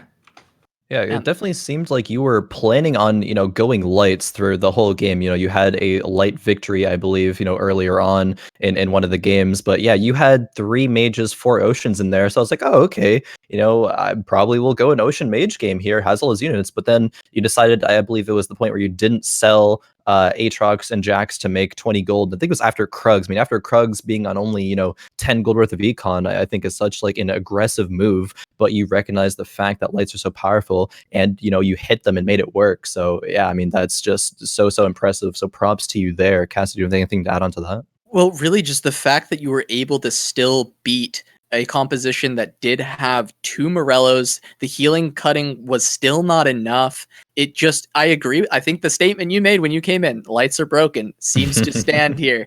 And yeah, it's so impressive that you were come here. Back-to-back champion. Congrats on that. I know we were just talking before you joined. Do you have any other competitive experience in any other video games but other than TFT? So yeah, I was like a semi-professional Fortnite player for a bit, but yeah, done with that now. Okay, but yeah, so you have competitive experience. How long did you compete in that for, just out of curiosity? Around like a year and a half. Okay, cool. So yeah, you're no stranger to competition, and that's kind of the vibe that I got. And I'm, you know, glad to see that was indeed correct. I think, you know, you're coming out here in these fight nights and performing consistently very well. You know, you're very, it seems like you're very measured in, you know, decisions that you want to make, you know, don't falter under pressure. So just, I mean, impressive victories, back-to-back fight night champion, you know, cementing yourself as one of the, you know, the top dogs here on Giant Slayer and in these fight nights. Yeah. Yeah, congratulations, you know, just making it happen. Cass, do you have any final questions, or are we wrapping things up here? I do not, but I am excited to see you back here next week, I believe. Next week for our next Fight Night Rising, and I'm hoping to see a bit of a rivalry spurred between you and H2 because we're gonna see him coming back as well. Awesome, sounds good. All right. Yeah. Thank you very much. Congrats again. But that will do it for this week's Fight Night Rising. We will see Bububoosh, Sphinx, and H2 back here in exactly 1 week next time. It's been a blast. Congrats to all of our top finishers. Yeah, I mean, I love TFT. These games today were so amazing, guys. It was a good fight. It was a good night. It was a good night for sure. Oh man. Peace out, everybody. Until next time. Much love, and yeah, see you in 1 week.